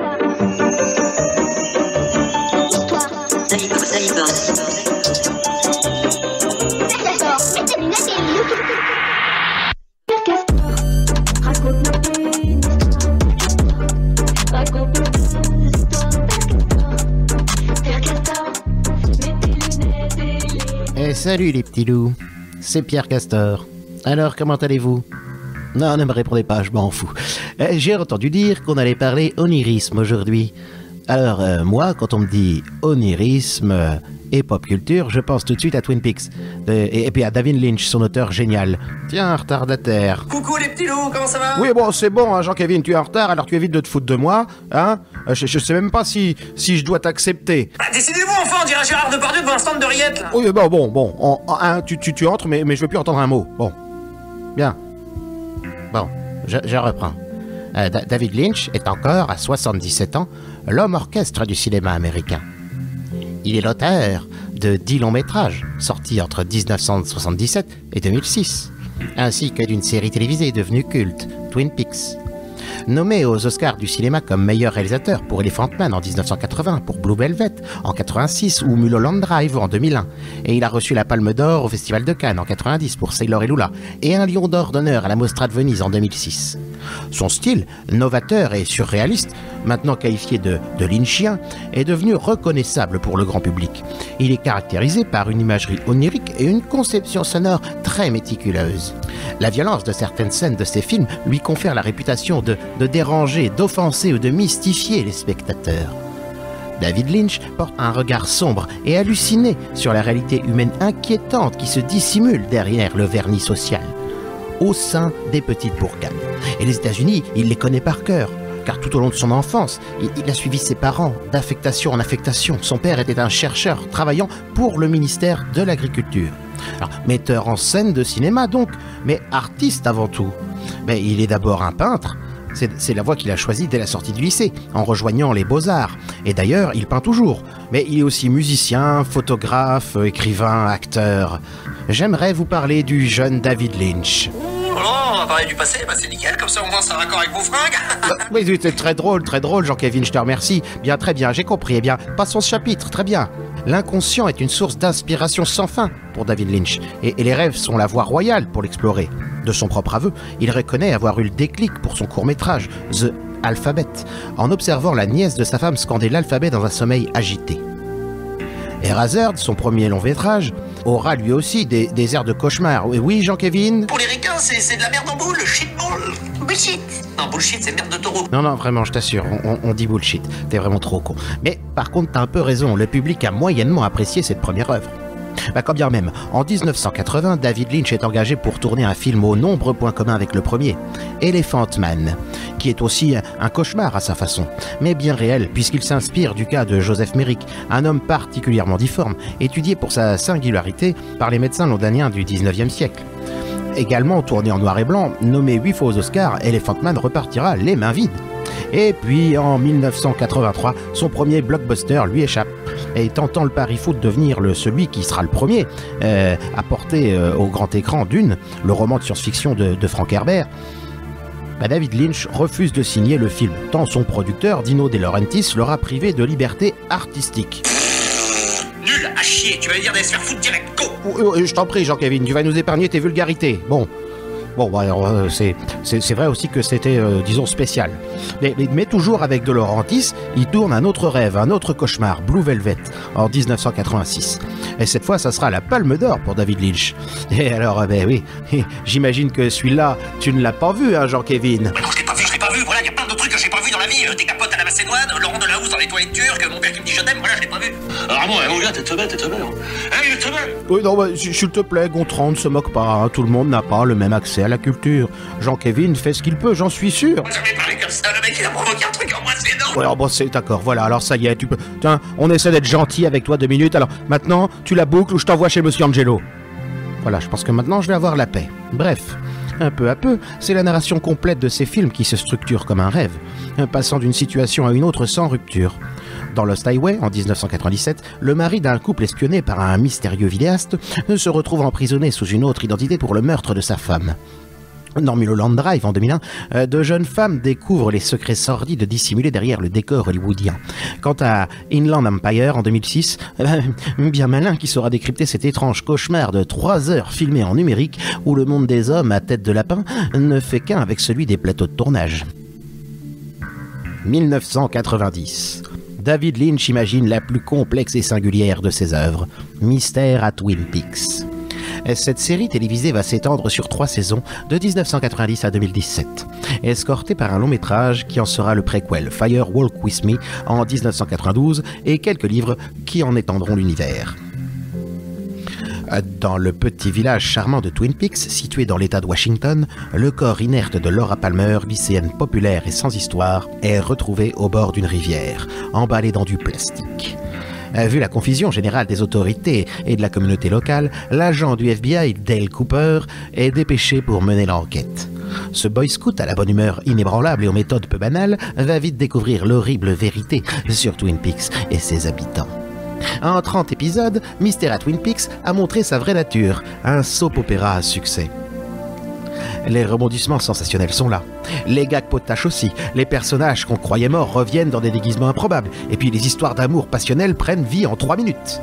Mais les thèmes abordés ne sont pas ceux du soap. Meurtre, inceste, trafic de drogue, trafic de femmes, mari violent, société secrète, scandale d'État, éventualité d'un univers parallèle. C'est bien simple. David Lynch a fait jaillir du placard tous les démons de l'Amérique. Devant leurs écrans, outre-Atlantique, les Amerlocs par millions sont médusés. Lynch étendra sa série à un long métrage assez hermétique qui sera diffusé au Festival de Cannes en 92. Le public, lui aussi, est perplexe. Dans ce préquel nébuleux se croisent David Bowie, Chris Isaak, Kiefer Sutherland et bien d'autres non connus. L'humour, essentiel dans le succès du programme télévisé, a disparu, tout comme l'une de ses actrices principales. Il faudra attendre plus de 20 ans pour retrouver Twin Peaks à la télé, avec The Return. La 3e saison donc de Twin Peaks, soit 18 épisodes complémentaires pour mieux, ou pas, saisir les mystères du petit village. Dans cette nouvelle saison, la bombe atomique, les expérimentations secrètes, la corruption, sans oublier la pop culture et la possibilité à Twin Peaks de devenir un super-héros armé d'un simple gant de nettoyage. Certains puristes préféreront s'en tenir au grand écran et se référer à Mulholland Drive, qui transpose la mécanique de Twin Peaks au cinéma, le temps d'un film de 2h30. Alors mieux vaut que vous le sachiez, Mulholland Drive à l'origine, c'était le pilote d'une série télévisée dont la chaîne ABC a annulé la diffusion. D'ailleurs, ce chef-d'œuvre recevra le prix de la mise en scène à Cannes en 2001 et le César du meilleur film étranger en 2002. Bien, revenons-en à la 3e saison de Twin Peaks, diffusée dans le courant de l'été 2017. Les derniers épisodes de la série réactivent l'obsession de l'artiste. Après avoir fait mine d'abandonner le projet, il a obtenu de la chaîne Showtime un contrôle total sur les 18 épisodes. Oh, le bâtard! Oui, mais c'est bon, on a compris, je crois. Merci Jean-Kevin, oui, merci, c'est bon, allez. Bon. On va te laisser finir. Voilà. T'as pas pu t'en empêcher, hein, Jean-Kevin. Bon, allez. Hein, c'est presque fini. Concentre-toi encore 2 minutes. Je disais donc, il en signe la mise en scène, la production, le scénario, le montage, la musique, le mixage, les effets visuels et certains décors. Twin Peaks The Return, en effet, c'est la somme de toutes les marottes de David Lynch et son œuvre la plus riche pour qui veut comprendre cet artiste étrange, mais unique. Complet. J'espère que ça vous aura intéressé. Jean-Kevin, j'attends de toi que tu te reprennes. C'était assez insupportable aujourd'hui. Je vous dis au mois prochain. T'as besoin d'autre chose, toi? Oui. Vous aurez rien contre les cauchemars? Les cauchemars? En ce moment, je fais toujours le même rêve. Je nage dans la Seine, tout d'un coup, j'avale un rat. Alors j'étouffe et puis je coule. Et en bas, il y a des huîtres, elles m'attrapent les chevilles. Alors je vomis le rat sur les huîtres, le rat, il attaque les huîtres, je remonte à la surface, je prends une péniche de la tête et là, je me réveille.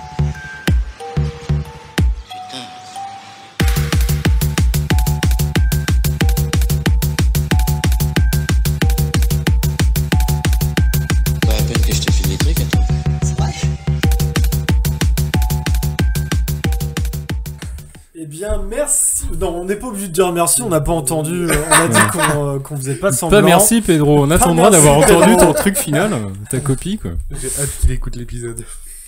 Mais bon, je suis sûr que c'était aussi génial que d'habitude. Et du coup, on va enchaîner aussitôt sur Mollusque qui va nous présenter une œuvre de bande dessinée. C'est ça. Aujourd'hui, je vais encore vous parler de Neil Gaiman. Mais d'abord, Maestro.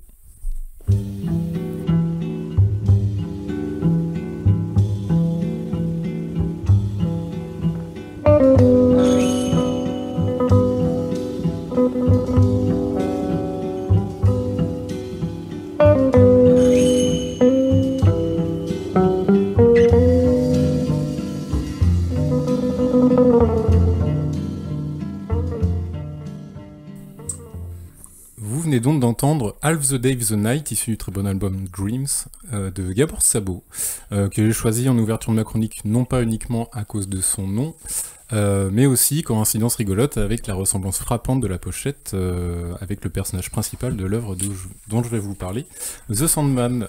Je vous fais tourner l'autre côté. Voilà. Alors, The Sandman, probablement le marchand de sable au Québec, c'est donc une série de comics. Donc c'est une série de comics créée par Neil Gaiman, on commence à le connaître par ici, publiée de 89 à 96 chez DC, et c'est aussi la réécriture complète d'un personnage oublié et beaucoup plus ancien de l'écurie DC, The Sandman, créé par un certain Jack Kirby dans les années 70. Mais il a également fait référence à un autre Sandman de 39 en la personne de Wesley Dodds. Donc c'est un personnage 39, assez ancien, qui a beaucoup évolué. À la base, c'est plutôt un personnage ultra super-héroïque, et puis Gaiman en a fait tout à fait autre chose. Donc pour commencer, je vais vous faire un rapide synopsis du premier tome, enfin du début du premier tome même, parce que c'est quand même des sacrés pavés. Ouais, je sais pas comment dire aux gens, tu mets... 4-5 BD classiques. C'est ça. Voilà. Et ça, c'est que le premier tome. Même plus que ça, quoi. Un petit bottin. Ouais, voilà. Ça te fait un petit page jaune. Ceux qui avaient les pages jaunes à l'époque. Et les blanches avec, là, je pense. Donc l'histoire débute en 1916. On assiste à une messe noire menée par le richissime Roderick Burgess. L'objectif de la manœuvre est d'invoquer et d'emprisonner la mort elle-même. La cérémonie ne se déroulant pas tout à fait comme prévu, c'est malheureusement une toute autre entité qui va faire son apparition. Mais avant de vous révéler de qui il s'agit, je vais m'attarder un petit peu sur les impacts que l'emprisonnement du pauvre bougre vont avoir de par le monde. Donc une jeune fille s'endort brusquement et ne se réveillera jamais. À l'autre bout de la planète, un enfant est pris de violentes terreurs nocturnes. Un autre jeune homme ne trouve plus le sommeil, même la morphine n'y change rien. Ou une dernière jeune fille développe des troubles narcoleptiques, elle dort désormais 20 heures par jour. Bref, une partie de la population mondiale est en proie à la maladie du sommeil, et pour cause, c'est en réalité un des 7 infinis, dont je vous donnerai les dons plus tard. Donc là, en l'occurrence, c'est Dream, qui a été fait prisonnier de Roderick Burgess. Dream ne se libérera de sa cage de verre qu'en 1982, soit presque 70 ans après son emprisonnement. C'est l'occasion pour le lecteur de découvrir certains de ses pouvoirs.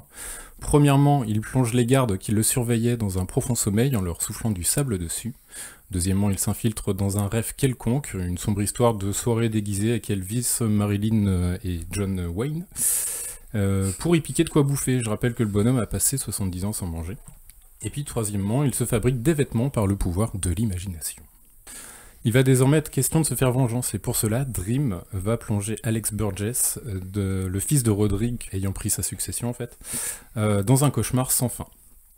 Enfin, Dream va devoir recouvrir la pleine étendue de ses pouvoirs, répartis dans 3 artefacts qu'il portait sur lui au moment de sa capture, mais qui ont depuis été disséminés dans les différents mondes qui composent l'univers de Sandman. Car effectivement, Sandman expose plusieurs mondes au lecteur sur un mode dualiste. Donc le dualisme, en fait, c'est le courant de pensée qui admet l'existence de 2 substances dans l'univers, à savoir la matière et l'esprit, la pensée, ou voilà, de façon plus religieuse, l'âme. D'un côté, on aura donc le monde matériel, le monde des humains, pour faire simple, celui dans lequel Dream est emprisonné. Et de l'autre, les mondes spirituels, comme l'enfer, ou encore le domaine consacré de Dream, c'est-à-dire le monde du rêve, qui se dégrade très fortement pendant son absence. On est bien d'accord que le monde spirituel, lui, il est découpé en plusieurs mondes, comme on pourrait dire des plusieurs continents pour nous. C'est ça. Dire, quoi. En gros, on va avoir justement le monde de l'enfer, donc qui est mené par Lucifer en lui-même. On va avoir ce monde de Dream enfin le monde du rêve dont Dream est justement le gestionnaire. Et puis derrière, on va avoir le monde de chacun des 7 infinis. Donc on va avoir le désir, la mort. J'y reviens plus tard. Je les ai plus tous en tête, mais je vous les redonnerai quoi. Donc c'est cloisonné, oui, effectivement, les mondes spirituels. Mais du coup, qui est Dream en fait? À sa première apparition, il paraît assez mystérieux. Il est nappé d'une cape noire, il a le visage caché par une sorte de masque à gaz qui a un aspect osseux par ailleurs. Et puis une fois dépouillé de son écontrement, il se révèle en fait être Nicolas Sirkis. Clairement. Des cheveux longs, bruns et en pétard, un teint livide, carrément blanc en fait, et les joues creuses. Alors, Nicolas Sirkis qui a trop regardé Twilight. ça peut être ça, ouais. Alors en vrai, l'influence c'est Robert Smith, le chanteur de The Cure. Ah oui, d'accord. Mais du coup, on n'est pas loin. C'est aussi l'influence de Nicolas Sirkis. Je pense. C'est très probable. The Cure. Ouais. Voilà, mais notons que son apparence et son nom varient en fonction de son interlocuteur. Ainsi, pour un martien, il sera le seigneur Zoril, un crâne incandescent gigantesque, quand pour un Africain, il adoptera lui-même une peau d'ébène sous les traits de Kaikul. Plus généralement, plusieurs autres noms lui seront donnés: Morphée ou Morpheus, Murphy, Oneros, le seigneur des rêves, ou tout simplement le marchand de sable. Ça rend le personnage de Dream universel, si on attache ça au fait que son royaume souffre de ses péripéties, et même s'il n'y avait pas trop de doute là-dessus, ça confirme qu'il est plus qu'un simple gestionnaire du rêve, il en est en fait l'incarnation et le concept même. Pour aller un peu plus loin, il fait partie donc des 7 infinis, à savoir rêve, destinée, mort, destruction, désir, désespoir et délire. Ils sont tous en fait une incarnation anthropomorphique d'un délire humain ou de la psyché humaine en tout cas en général. On se rappelle un peu des 7 péchés capitaux, mais pas exactement non plus, on en sort un peu, enfin, tu vois ce que je veux dire? Je pense que c'est la volonté de se rapprocher de ce truc-là, mais aussi de s'en détacher en trouvant d'autres choses, quoi. Mais moi je les trouve beaucoup plus crédibles, les 7, je trouve, que les 7 péchés capitaux, enfin je sais pas, il y a des trucs, ces 7 trucs-là, tu fais, ouais, tu les mets tous ensemble, ça fait un peu la vie des humains, quoi. Ouais, probablement. Enfin, c'est juste moi ma compréhension du truc quand j'avais vu la série. C'est vrai que j'ai pas creusé sur l'interprétation de ce détournement-là, mais oui, ça peut être intéressant d'aller voir. Du coup, pour poursuivre, en fait, je voulais parler des antagonistes de Dream, puisque du coup, on va avoir le Burgess qui va l'emprisonner au départ, mais il n'y a pas que ça, quoi. Par exemple, on va avoir certains humains, donc le docteur John Dee, qui est en fait un méchant classique de Batman, qui va en fait s'échapper de l'asile d'Arkham et se procurer un des fameux artefacts dont je parlais au début de Dream, et qui va l'utiliser pour faire le mal. Alors, en gros, il va dans un espèce de café commencer à faire en sorte que les gens rentrent dans un espèce de rêve éveillé, et puis commence à faire de la merde. Il fait plus ou moins ce qu'il veut d'eux, quoi.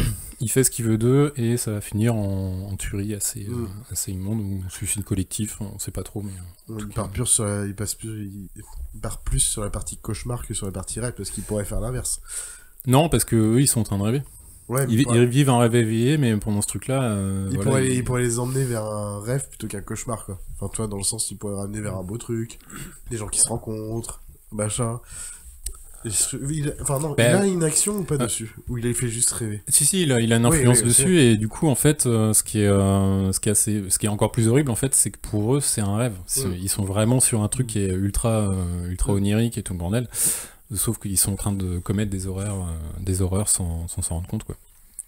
Voilà, donc c'est un mi-chemin entre les deux, quoi. C'est que ça reste cauchemardesque, mais c'est plus sur la fin où ça va partir en couille. Bien sûr. Le deuxième type d'antagoniste qu'on va avoir, c'est les cauchemars, qui sont créés également par Dream, en fait, qui vont profiter de son absence pour échapper à son contrôle et envahir un petit peu le monde. Alors il y en a 2 qui vont envahir les rêves d'un enfant et essayer de l'emprisonner dans son rêve, dans le rêve qu'eux vont construire, et puis du coup ce gosse-là va échapper au monde du rêve et être isolé de ce monde du rêve. Donc Dream ne sait pas où il est, n'arrive pas à le localiser, et ces monstres-là vont juste en faire leur bête, quoi. En fait, c'est comme si t'avais un monstre du coup Freddy Krueger qui a eu des films. En fait, à l'origine, il était géré par Dream, mais vu qu'il est plus là, maintenant il peut faire ce qu'il veut, et du coup il devient Freddy Krueger qu'on connaît dans les films, en fait, parce qu'il a le droit de faire ce qu'il veut, il y a personne qui l'arrête, quoi. C'est ça. Enfin, du coup, il est complètement isolé du reste. Parce que le monde du rêve, c'est là où tous les humains vont aller quand ils rêvent, et donc Dream a une sorte de contrôle sur ça. Et puis, du coup, ces cauchemars-là vont l'isoler. Et il y a un autre cauchemar qui, lui, le corinthien, en fait, qui va carrément aller dans le monde des mortels, donc prendre une vraie apparence physique. Et pour le coup, celui-là, c'est un homme avec des lunettes noires en permanence, puis quand il retire ses lunettes, on se rend compte qu'il a des bouches à la place des yeux, quoi. Donc il va aller dans un festival, je sais pas, un festival de conférences, c'est un peu comme les Utos, sauf que là-bas, en fait, il y a que des tueurs en série. Ouais, c'est trop chaud. donc il va être l'invité d'honneur là-bas, et puis finalement, le Sandman va arriver là-bas.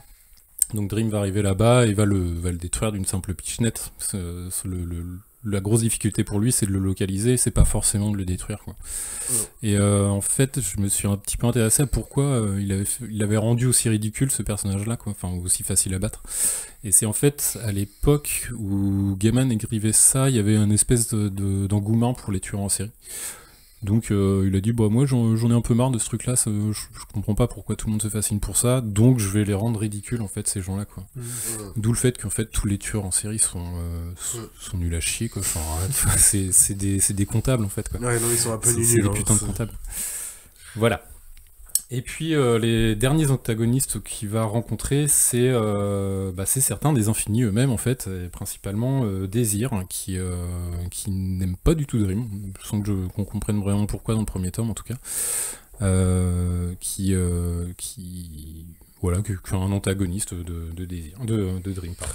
Mais surtout que tu te dis pas de base pourquoi Désir il serait, enfin, je veux dire, si tu réfléchis simple, pourquoi il y aurait en plus même à l'inverse, tu vois. Les désirs vont dans les rêves, ou tu te dis même, il pourrait être relié, quoi. Oui, mais après, c'est désir dans quel sens que... Moi, je pensais les rêves érotiques, tu vois, par exemple.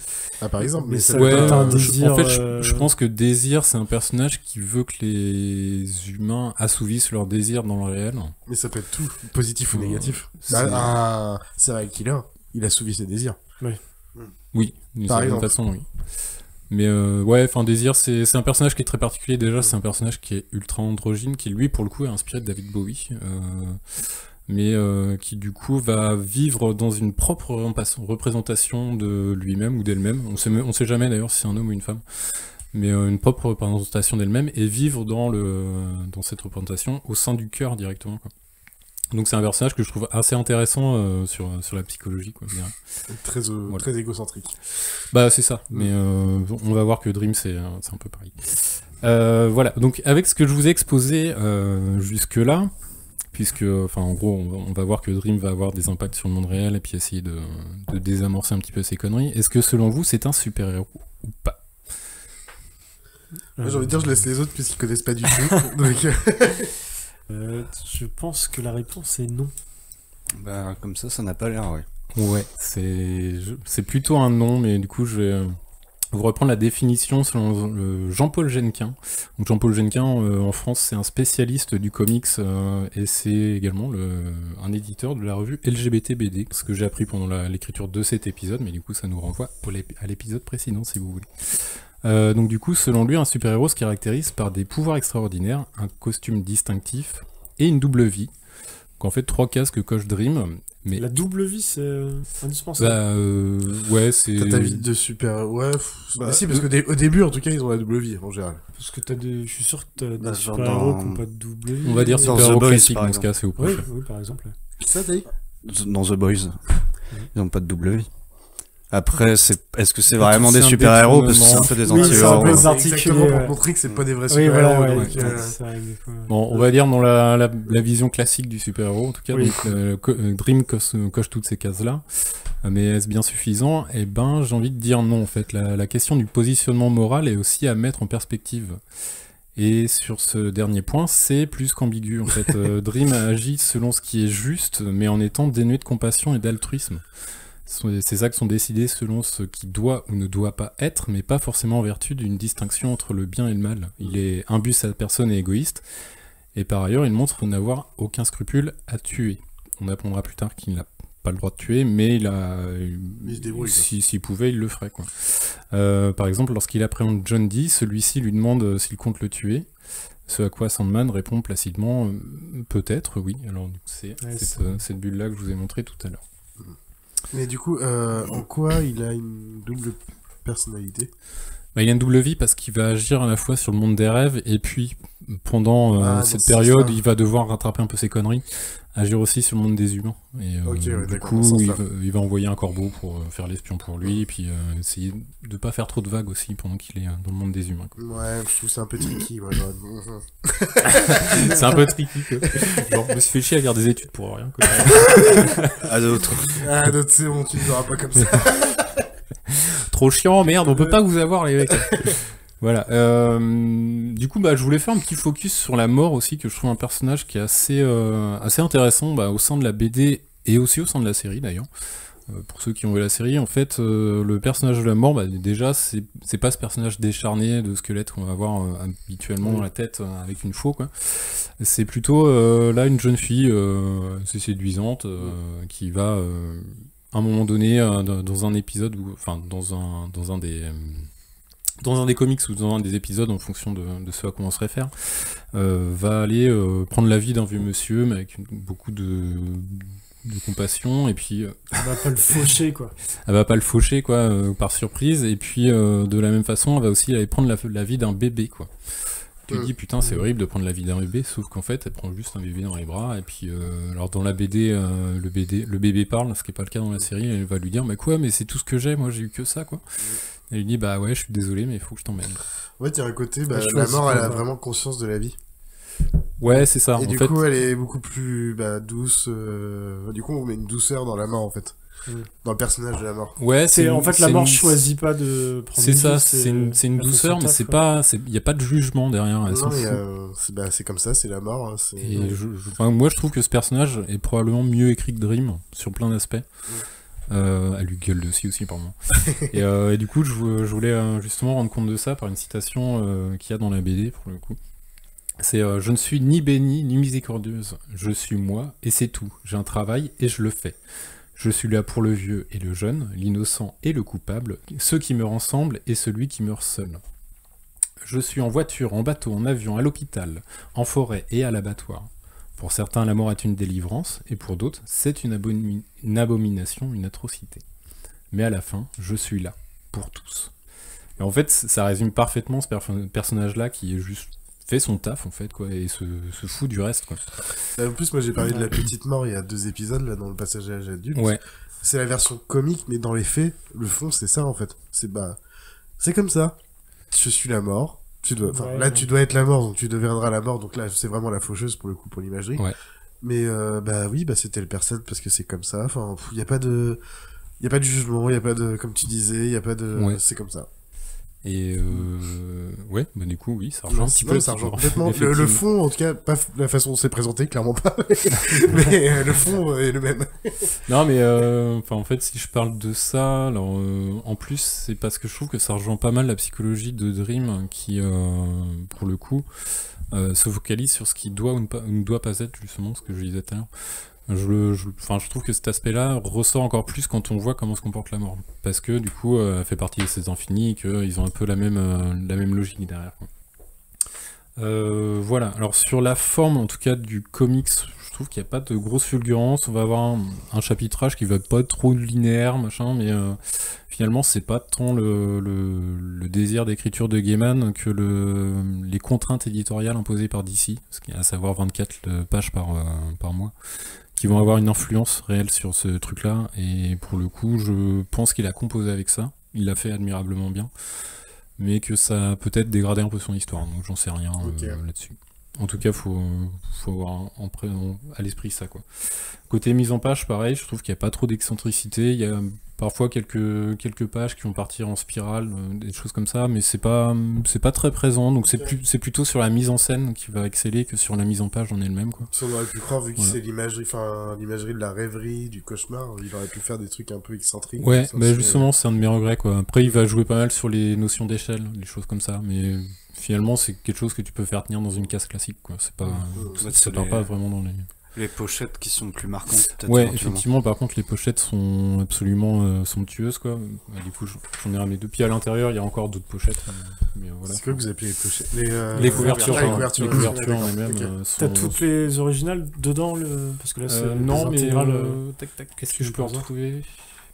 Ouais, ça va être chiant à retrouver comme ça, j'en ai pas marqué. Oh, t'inquiète. Mais souvent, voilà, les pochettes sont vraiment de ce niveau-là. C'est les pochettes, les couvertures.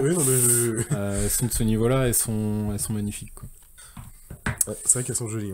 Voilà. Et puis, je voulais juste conclure, parler un petit peu des adaptations, des spin-offs, des hors-séries, tout ça, quoi. Donc il y a plusieurs hors-séries à Sandman, donc toujours en comics. Donc je vais pas revenir sur tous, mais je vais quand même mentionner Nuit éternelle, qui est à la fois un hors-série et le 11e tome de Sandman. Alors dans ce format-là, dans le format Vertigo, il n'y a que 7 tomes, il est inclus dans un 2, mais sinon il y a d'autres éditions, Bref, du coup, dans les tomes réguliers, on va dire, c'est le 11e tome, et qui comporte cette histoire, donc une consacrée à chaque infini, et scénarisée par Gaiman, et dessinée par un artiste différent à chaque histoire, et la principale motivation de Gaiman pour cet album-là était de scénariser une histoire avec Milo Manara. Milo Manara, c'est qui ? Tu te souviens pas de Pedro qui nous avait parlé de Milo Manara, un artiste italien qui faisait des BD de cul? Ah, c'est pour ça, si, c'est bon. Voilà. Donc je vous laisse deviner à quel infini Manara a dédié sa BD. Désir. Désir, Desire. Freed from desire.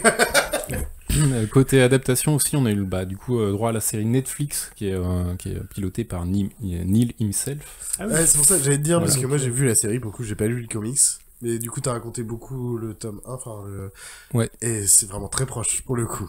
Parce qu'il y a la scène ça a l'air de bien suivre. Mais si Gaiman était présent, il a dû faire des choix, bien sûr, mais... Ouais. Bah, en fait, pour moi, justement, la série, je la trouve très bonne. Je veux pas faire le livre, il est mieux. Même si le livre est mieux. T'as le droit de le préférer, bien sûr. mais du coup, en fait, je la trouve un peu plus sage que le comics. Et je la trouve très réussie, mais plus sage dans le sens où, justement, elle retranscrit assez mal la noirceur de Dream. Qui va être en fait il est pas immoral. En gros, tu vas avoir un héros classique qui va jouer pour le bien quoi, il va avoir une moralité. Un méchant, il va jouer dans l'immoralité, et lui il est amoral, en fait, il est au-dessus de tout ça quoi. Et ça, la série le retranscrit assez mal, je trouve. Ah, pourtant c'est exactement ce que j'ai ressenti en tout cas. Quand j'ai vu la série. Pour avoir vu que la série, du coup, c'est vraiment ce que j'ai ressenti. En fait, tu sais pas où il se situe, et tu sens qu'il se situe des fois un peu au-dessus de tout ça. Tout en étant perdu lui-même aussi en même temps. Enfin, je trouve que ça fait... Tu le suis, tu sens que sa psychologie est compliquée. Il a passé 70 ans sans gérer son royaume, faut qu'il regère son royaume. Du coup, il a plein de choses à faire dans le monde des humains, mais normalement, il a rien à foutre dans le monde des humains. Du coup, il fait des allers-retours, il faut qu'il regère aussi son monde, parce que son monde est parti en cacahuète. C'est-à-dire que quand l'infini n'est pas là, les gens font n'importe quoi, et même ses seconds et tout, normalement, ils peuvent pas gérer tout le monde. Donc c'était le mec de l'enfer qui n'est pas là, j'avoue que les diables, ce que tu veux, les monstres, ils vont se barrer quoi. Ils vont pas rester dans leur coin et tout machin, c'est un peu l'idée quoi. Faut le prendre comme ça en fait. Moi comme il disait, gestionnaire, c'est vraiment ça. On t'a dit, toi t'es gestionnaire des rêves et des cauchemars, donc de les créer, de les annihiler s'ils cassent les couilles. Et pareil pour chaque truc. D'ailleurs, un des trucs intéressants, c'est qu'on sait pas qui leur a confié la mission, quoi. Enfin, on va comprendre qui est au-dessus, ouais. Les 16 infinis sont issus de la nuit et d'une autre divinité, mais je sais plus laquelle.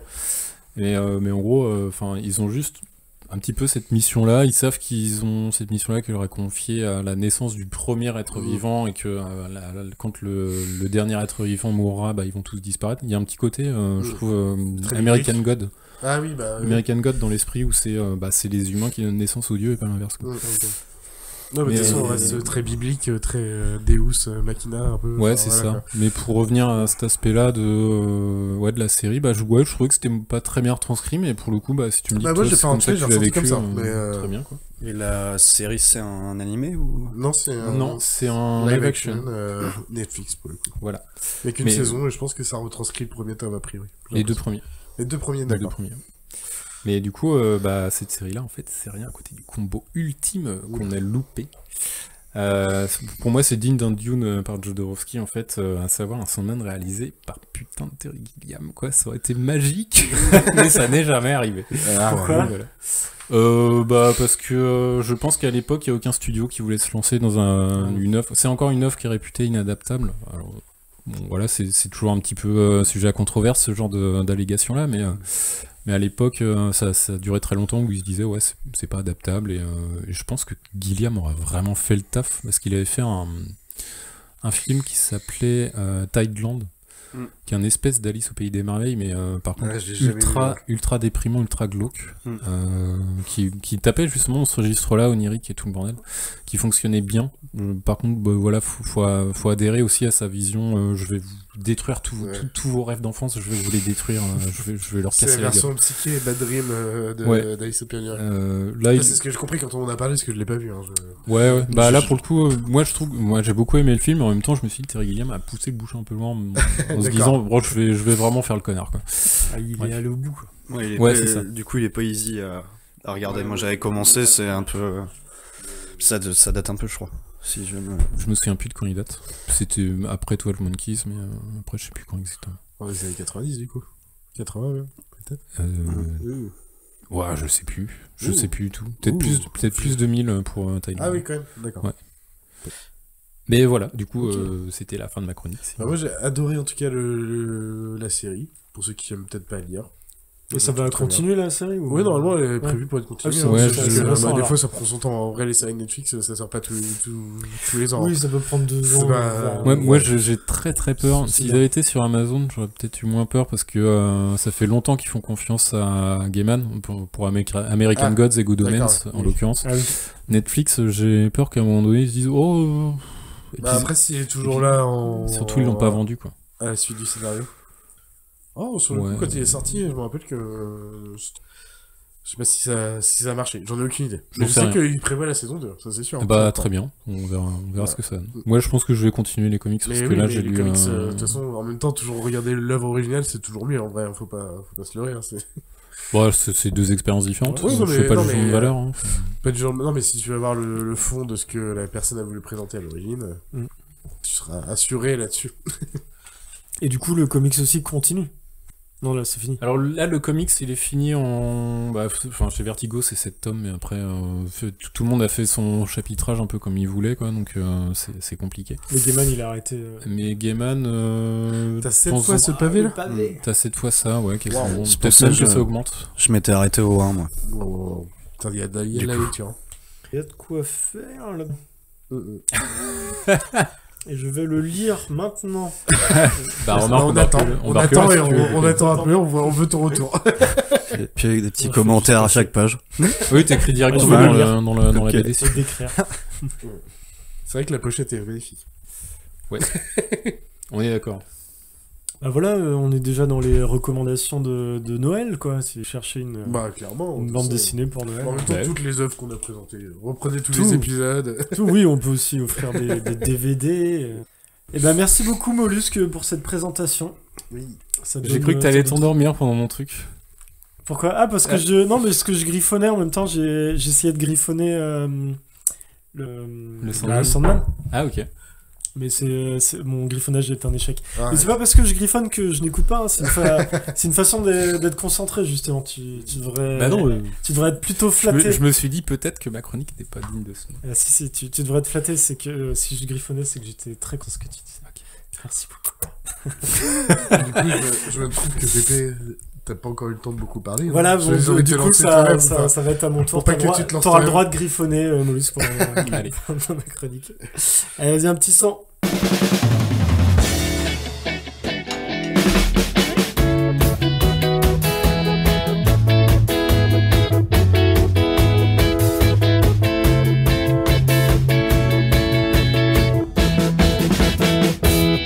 Yeah.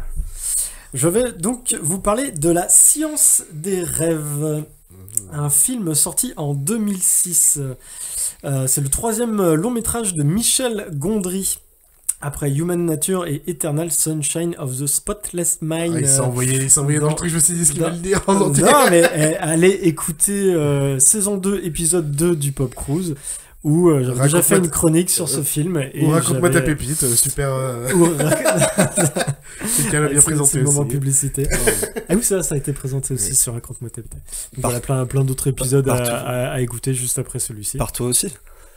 Non, ça c'est pas mal, tu fais une chronique et tu te balades. Je la raconte tout le temps partout dans tous les podcasts. Futé. Non, justement, c'est 2 avis différents, mais enfin qui se rejoignent. Oui, de toute façon. Voilà, deux amoureux de Michel Gondry finalement.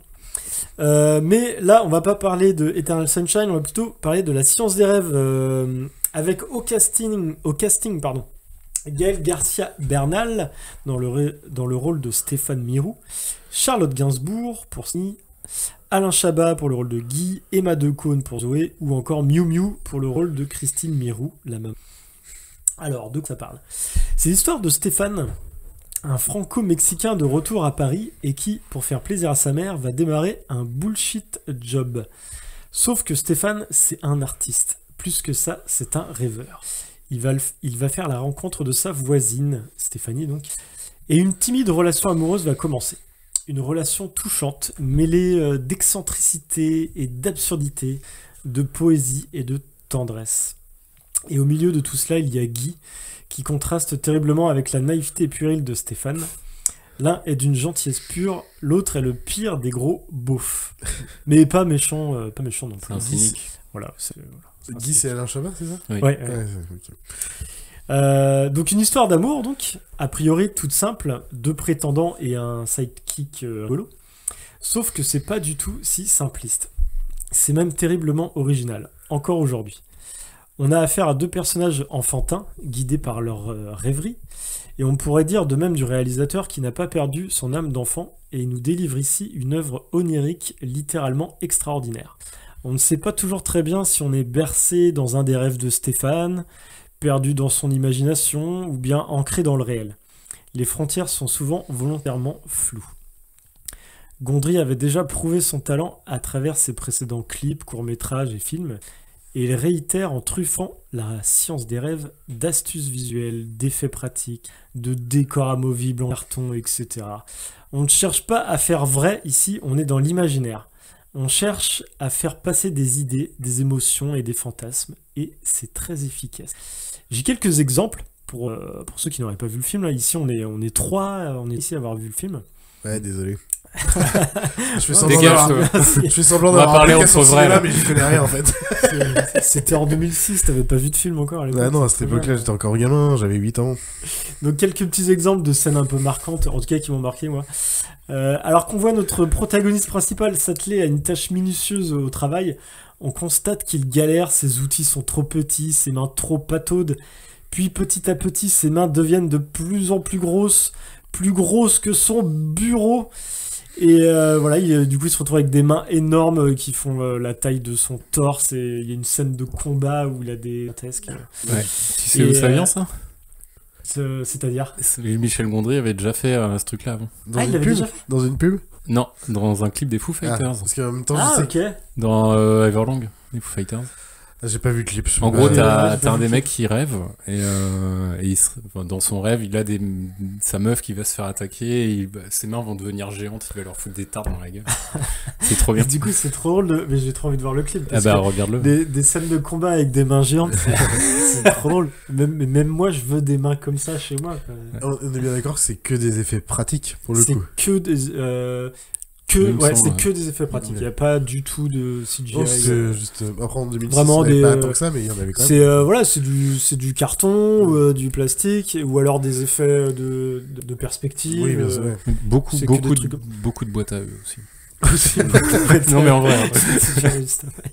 Et aussi, attends, un exemple là qui me vient. Par exemple, il y a Stéphane qui est en train de voler au-dessus de la ville, et en fait, c'est juste que l'acteur il est filmé dans l'eau en train de nager. Et après, ils ont rajouté. Une petite ville, alors la ville, c'est même dessin. pas. Non, c'est des bouts de carton, une ville en carton en fait, qui est en train de bouger au second plan. Ou alors il y a un moment aussi, il est en train de voler dans l'eau. Bah pareil, il est dans l'eau. Très Amélie Poulain dans ses rêves, quoi, dans sa façon dont elle part en cacahuète. Pour peut-être des gens qui connaissent pas. Ah oui, ouais, dans quand elle est dans son imaginaire. Quand elle est dans son imaginaire. Je me souviens plus très bien d'Amélie Poulain, mais je crois que Jeunet, quelques effets pratiques plus sur les couleurs et sur les focales que sur le décor en soi. C'est une autre façon. C'est une autre approche, mais avec un objectif de sortir un petit peu de la rêverie et du n'importe quoi, je comprends. Et du coup, par exemple, tu parlais de beaucoup de boîtes d'œufs. En effet, à plusieurs reprises, on retrouve Stéphane dans un studio, le Stéphane TV. Et en fait, quand on est dans ce studio, on est dans la tête de Stéphane, dans ses pensées. Alors donc, les murs sont recouverts de boîtes d'œufs. On a 2 caméras en carton pour le filmer. Oui, parce qu'il s'adresse à la caméra. Il y a 2 fenêtres sur l'extérieur qui représentent en fait ses yeux, ce qu'il peut voir. Il y a aussi une télé qui projette ses souvenirs ou ses pensées du moment. Et derrière un rideau, un fond bleu où là, bah, tout peut arriver. On laisse libre cours à... Enfin, il laisse libre cours à son imagination. Donc ça arrive souvent comme ça dans le film, on se retrouve dans sa tête. C'est là c'est là le générique de cette chronique. C'est le générique du Stéphane TV show, quoi. Et du coup c'est parce qu'il a aussi un petit piano, un piano droit, une petite batterie, voilà. Il est dans ses délires dans sa tête, quoi. C'est limite, merde, comment sa tête réfléchit en fait. On est dans... Ou c'est juste... en fait, c'est là qu'il va se retrouver, qu'il va parler un peu au public. Alors, il s'adresse pas directement à nous, mais plus ou moins parce qu'il s'adresse à la caméra, et parfois on voit ce que retransmet la caméra, donc, comme s'il nous regardait un peu. Et là, il va dire là, par exemple, ouais, c'est ma mère, oh là là, qu'est-ce qu'elle m'embête. Ou alors, il va parler de sa relation amoureuse, c'est là qu'il va aller se réfugier et dire, mais qu'est-ce que j'ai fait, pourquoi j'ai dit ça. C'est ce que j'ai mal dit, en gros, c'est notre pensée quand on parle à des gens, ce qu'on se dit dans notre tête, quoi. Ouais, voilà, c'est la version TV show, mais dans notre tête, quoi. Pour moi, c'est un aspect de refuge psychologique. Bah, c'est un côté, un petit peu le côté, la petite voix dans ta tête. Ouais, moi je le vois comme ça, ouais. Mais aussi, le truc là, il est poussé à un extrême où il va... Ouais, c'est ça, parce que, en fait, tu le vois aussi dans le réel, le personnage, il a tendance à être... il a l'air perché, en fait, voilà. Il est perché parce que... Pourquoi ? Parce qu'il est souvent parti dans son studio... Et même quand on est dans le réel, du coup, pour poursuivre, Stéphane présente des inventions complètement folles et qui fonctionnent. On a la machine à remonter le temps d'1 seconde, ou à avancer le temps d'1 seconde. Et du coup, c'est marrant parce qu'il présente ça à ses deux voisines. Et du coup, ça les fait bien marrer, genre n'importe quoi. Et puis en fait, à chaque fois, ça marche. Alors, est-ce que ça marche dans le réel, dans son imagination, où il est en train de rêver ? Parfois on s'en rend compte, parfois c'est un petit peu plus flou. Et la même chose avec la machine à transmettre les pensées, vachement bien. C'est 2 casques de vélo, donc chacun a son casque de vélo, ils sont reliés avec une espèce de fil, une espèce de tube en caoutchouc. Et je sais pas, t'as des fils dans tous les sens. Le vieux téléphone de merde des gamins avec les pots de conserve, là. Voilà, non, c'est juste un casque, il y a un câble. Ouais, il y a un peu de ça, parce que tu vois enfin, t'as l'impression que c'est un peu un enfant dans le film, dans tous ces moments-là. Enfin, il a gardé son âme d'enfant dans ses créations. Mais ouais, parce qu'en plus, lui, il est vraiment dans son délire. Il est là, mais ouais, ça marche, quoi. C'est pas genre, on va rigoler avec ma machine. Non, c'est tiens, ma machine, elle fonctionne, quoi. Et viens, on va la tester. Et du coup, le regard des autres, tu sais pas trop. Si tu connais vraiment le regard des autres, t'as plutôt l'impression que c'est comment lui perçoit le regard des autres. Comment le spectateur regarde le truc aussi. Puis d'une scène à l'autre, tu penses avoir compris finalement ça. Donc voilà, là je repense aussi à d'autres petites machines. Il y en a une qui est trop cool, quand il est dans son lit, il tire sur une ficelle et il y a un marteau à l'autre bout de la pièce qui vient appuyer sur l'interrupteur. Ah oui. c'est Gromit. Ouais, voilà, exactement ce que je voulais dire. C'est plus c'est Gromit, il y a pas de côté ou les docs, imagination. Les docs. Dans Retour vers le futur. Ah oui, pardon. Voilà, en tout cas, ça foisonne de bonnes idées. Plein de petits bonbons que Gondry nous distribue tout au long du film à nous, grands enfants. Et pour ceux qui en veulent encore un peu plus, il existe une autre version du film, la face B. Donc, je crois que ça s'appelle tout simplement la science des rêves face B. Et en fait, ça dure 70 minutes. C'est déjà toutes les scènes coupées et beaucoup de scènes alternatives. Finalement, on va retrouver certaines scènes du film, mais parfois avec une caméra, un point de vue différent. Ou alors une petite scène qui va changer, genre il y a un moment dans le film, il essaye de toucher la main de Stéphanie, et elle va repousser sa main. Bah, dans la phase B du film, il va pas essayer de toucher sa main, il va lui prendre des petits exemples comme ça, parfois, qui font que ça change complètement en fait l'interprétation. Il y a des changements qu'ils ont fait de scénario sur le coup, du coup. Alors j'avais aussi le making of, j'ai pas regardé le making of. Peut-être que ça peut expliquer tout ça. Ça arrive souvent des fois les changements de en fait ça marche mieux comme ça que. Je pense qu'il y a beaucoup de ça. Il y a des dialogues, ils disent finalement ça marche pas, mais il y a aussi des nouvelles idées de mise en scène. Ça raconte quand même. Enfin, ça raconte le film du début à la fin ou c'est vraiment des pastilles comme ça. Ça suit la chronologie du film original, enfin mais c'est disséminé, film. Quoi. Mais si tu regardes la face B sans avoir vu la face A, tu piges rien. Ouais. Tu piges rien. Parce que du coup, la face B, ils vont retirer les scènes qui sont vraiment à l'identique en fait. Ouais. Donc s'il y a des scènes importantes pour comprendre ce qui se passe, ça dégage. Du coup, la phase B, tu la comprends pas sans la phase A. C'est plus un petit...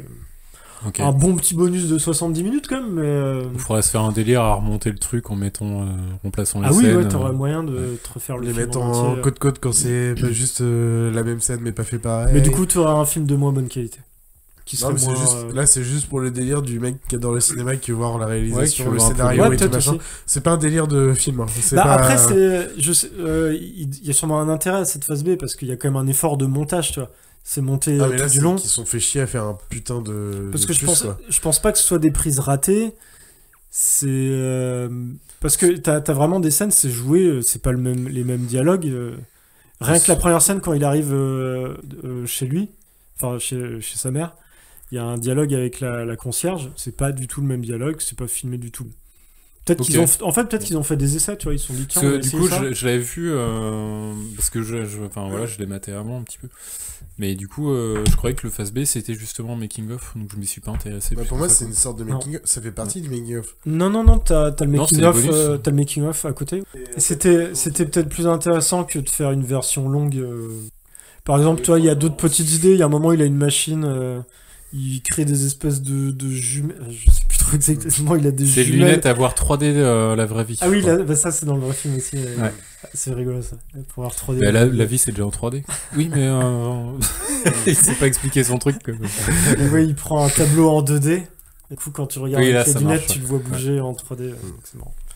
Mais juste direct quand tu as parlé des décors un peu en papier carton mais qui bougeaient, qui étaient très importants, là, pour avoir vu Eternal Sunshine of the Spotless Mind, à chaque fois c'est toujours une galère à dire ce nom de film.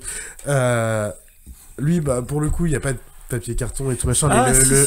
Non mais oui, moins. C'est pas non mais parce que ça fait vrai. Mais par contre le passage de tu passes à une porte, tu changes de décor. Et j'imagine que t'as ce côté. Bah en même temps, Gondry il est connu pour la pub et les clips. Bah, c'est là qu'il a fait, il a fait ses armes là-dedans. Ouais. Et du coup, j'ai l'impression qu'il est dans la continuité. Là, on est sur un film plus personnel. Parce que du coup, Eternal Sunshine, bah, ça restait. Alors, je sais pas si. J'imagine que c'était un film qui avait été commandé. Je pense que c'est pas. Je pense pas que ce soit son petit bébé, Eternal Sunshine. C'est qui le scénario? Ça pourrait peut-être clarifier le truc. Je sais plus, je peux rien dire. J'ai pas mon portable. Bon, en tout cas, je trouve qu'il est. C'est un film qui est plus. Voilà, il donne plus de sa personne dans La Science des rêves. Tu sens que. Il y a vraiment une grosse part de l'auteur dedans. Déjà rien que le personnage principal qui est quelqu'un qui a vécu à l'étranger, qui revient sur Paris. Mais c'est aussi ça. Le Stéphane Mirou, il le reprend pas dans d'autres films parce qu'en fait maintenant ça me parle. En fait, quand t'as dit Stéphane Mirou, je suis putain, je l'ai entendu plein de fois ce nom parce que j'ai vraiment jamais vu le film. Je me dis, putain, il y a plein de gens qui parlent de Stéphane Mirou et il reprend pas ce nom de personnage dans d'autres films ou je sais ça pas. Ça me dit rien. L'acteur. C'est vraiment une question juste large. Non, c'est vraiment le. Ce serait son François Pignon à lui. Ouais, un peu, ouais. Pour le nom du personnage, je sais pas. L'acteur, je l'ai vu que dans un biopic sur Che Guevara à l'époque. Ouais, bien sûr. Un petit peu avant. Mais oui, d'ailleurs, c'est le fait d'avoir vu un autre film où il n'y a pas du tout le même rôle. Je me suis dit, putain, il joue vachement bien, quoi. Ouais, il est bon. Parce que c'est vraiment deux rôles qui n'ont rien à voir. Et, Joël Garcia, il est bon. Il est très bon. José Garcia, t'as dit? Joël Garcia. C'est Joël Garcia. Merde, j'ai plus son nom exact. André Joël Garcia, un truc comme ça. Gaël Garcia Bernal. Gaël Garcia. Ouais. Quand un nom en particule, c'est un bourgeois. Voilà, j'avais rien de plus à dire là-dessus. Je vous invite ça donne envie, à regarder ça, à regarder la phase B, à regarder le making-of, à aller écouter la saison 2, épisode 2 du Pop Cruise où on reparle de Gondry, aller voir l'épisode de RMTP aussi où ça parle de Gondry. Et je vous invite aussi à aller voir le dernier Gondry, le livre des solutions, moi que j'ai adoré. Il est trop bien. Et là, je pense que là aussi, il y a l'auteur, il donne un peu de lui dans ce film. Tu vois, il a pas dit qu'il était moitié autobiographique. Il y a des parties genre le bus, pas le bus magique, le bus où il fait le bus à montage. Le bus à montage, apparemment c'est un truc qu'il a vraiment fait à une époque. Ouais, dans le sens autobiographique, c'est juste des petits trucs qu'il a fait dans sa vie. C'est plutôt des petites idées qu'il a... Bah puis il y a aussi le fait que bon, après non, je crois pas que ça soit un spoil, mais il est bipolaire, le personnage dans le livre des solutions, et Gondry l'est aussi. Du coup, il parle, c'est un peu comment il part avec le fourmillement d'idées qui vont dans tous les sens. C'est un peu lui. Il l'a restitué. Là, en fait, il s'ouvre. Il s'ouvre encore un peu plus. Il est assez touchant comme film. Enfin, c'est un bon film sur le sujet, quoi. Ça te permet de comprendre des personnes qui peuvent avoir cette difficulté-là, qui sont un peu obscures quand tu les vis pas, en fin de compte. Puis avec Pierre Ninet, en plus, je trouve qu'il joue très très bien dedans. Donc, merci beaucoup, Pépé. Moi, ça me donne très envie. Les autres ont déjà vu le film, donc voilà, mais moi, ça me donne très envie de le voir. Bah, fais-toi plaisir. Bah, moi, du coup, j'ai très envie de voir tout ce qu'il a fait, les clips, tout ça, pas trop fouillé. On va se mater le petit Everlong après. Oui, ça se retrouve facilement, donc carrément. Très bien, bah sur ce, on a fait le tour. Comment je conclue des recos. Et oui, pardon, des recos. Moi, j'ai plus ou moins fini sur ma reco, hein, du coup. C'est la science des rêves, c'est ça. Non, j'en avais une autre. Le livre des solutions. Essayez de le dire correctement, merde. Le livre des solutions. Ça me vient pas. Bah tiens, vas-y, Charlie, enchaîne sur tes recos. Le livre des solutions, c'était pas ça? Non, j'ai un autre truc, je sais plus, ça va me revenir. Oh putain, ouais. Alors moi, je suis complètement sur un truc méga mainstream, mais j'ai regardé. Ça vient tout juste de sortir pour nous là. La première partie de Squid Game The Challenge, version avec des vraies personnes. Donc ils ont recréé tous les décors, certains challenges et tout avec 456 personnes, c'est-à-dire qu'il y a 4 560 000 balles à se faire pour les grands gagnants à la fin. Avec ils s'entretuent. Ils s'entretuent. Non mais en fait par contre c'est un peu drôle ça parce qu'en fait du coup ils ont quand même le truc de genre ils prennent une balle, tu sais, genre avec un truc de bille. Et du coup, je pense qu'on leur a dit, laissez-vous tomber par terre le temps du jeu. Il y en a qui le font un peu bien. Il y en a qui font, et tu... Oh merde, Marion Cotillard les a formés, quoi. Ouais, mais après, c'est pas très grave. Mais en fait, par contre, ça joue quand même sur de la psychologie, enfin, plein de trucs, quand même, parce qu'ils sont là pendant... On sait pas trop pendant combien de jours. Parce que c'est le jeu... parce que c'est vraiment dans les mêmes conditions, à part la mort, je veux dire, mais... C'est les mêmes conditions. Il y a quasiment les mêmes jeux et ils ont rajouté quelques jeux pour que ça soit un peu plus stratégique, un peu plus psychologique. Bah bien sûr, il y a le premier jeu, le 1, 2, 3 Soleil. Il est là, c'est le premier truc, voilà quoi. Il y a 2-3 trucs qui vont revenir. Mais il y a des fois, il leur fait des surprises, histoire de dire, tu sais, les mecs, juste pour vous dire, il n'y a pas le tir à la corde, c'est autre chose.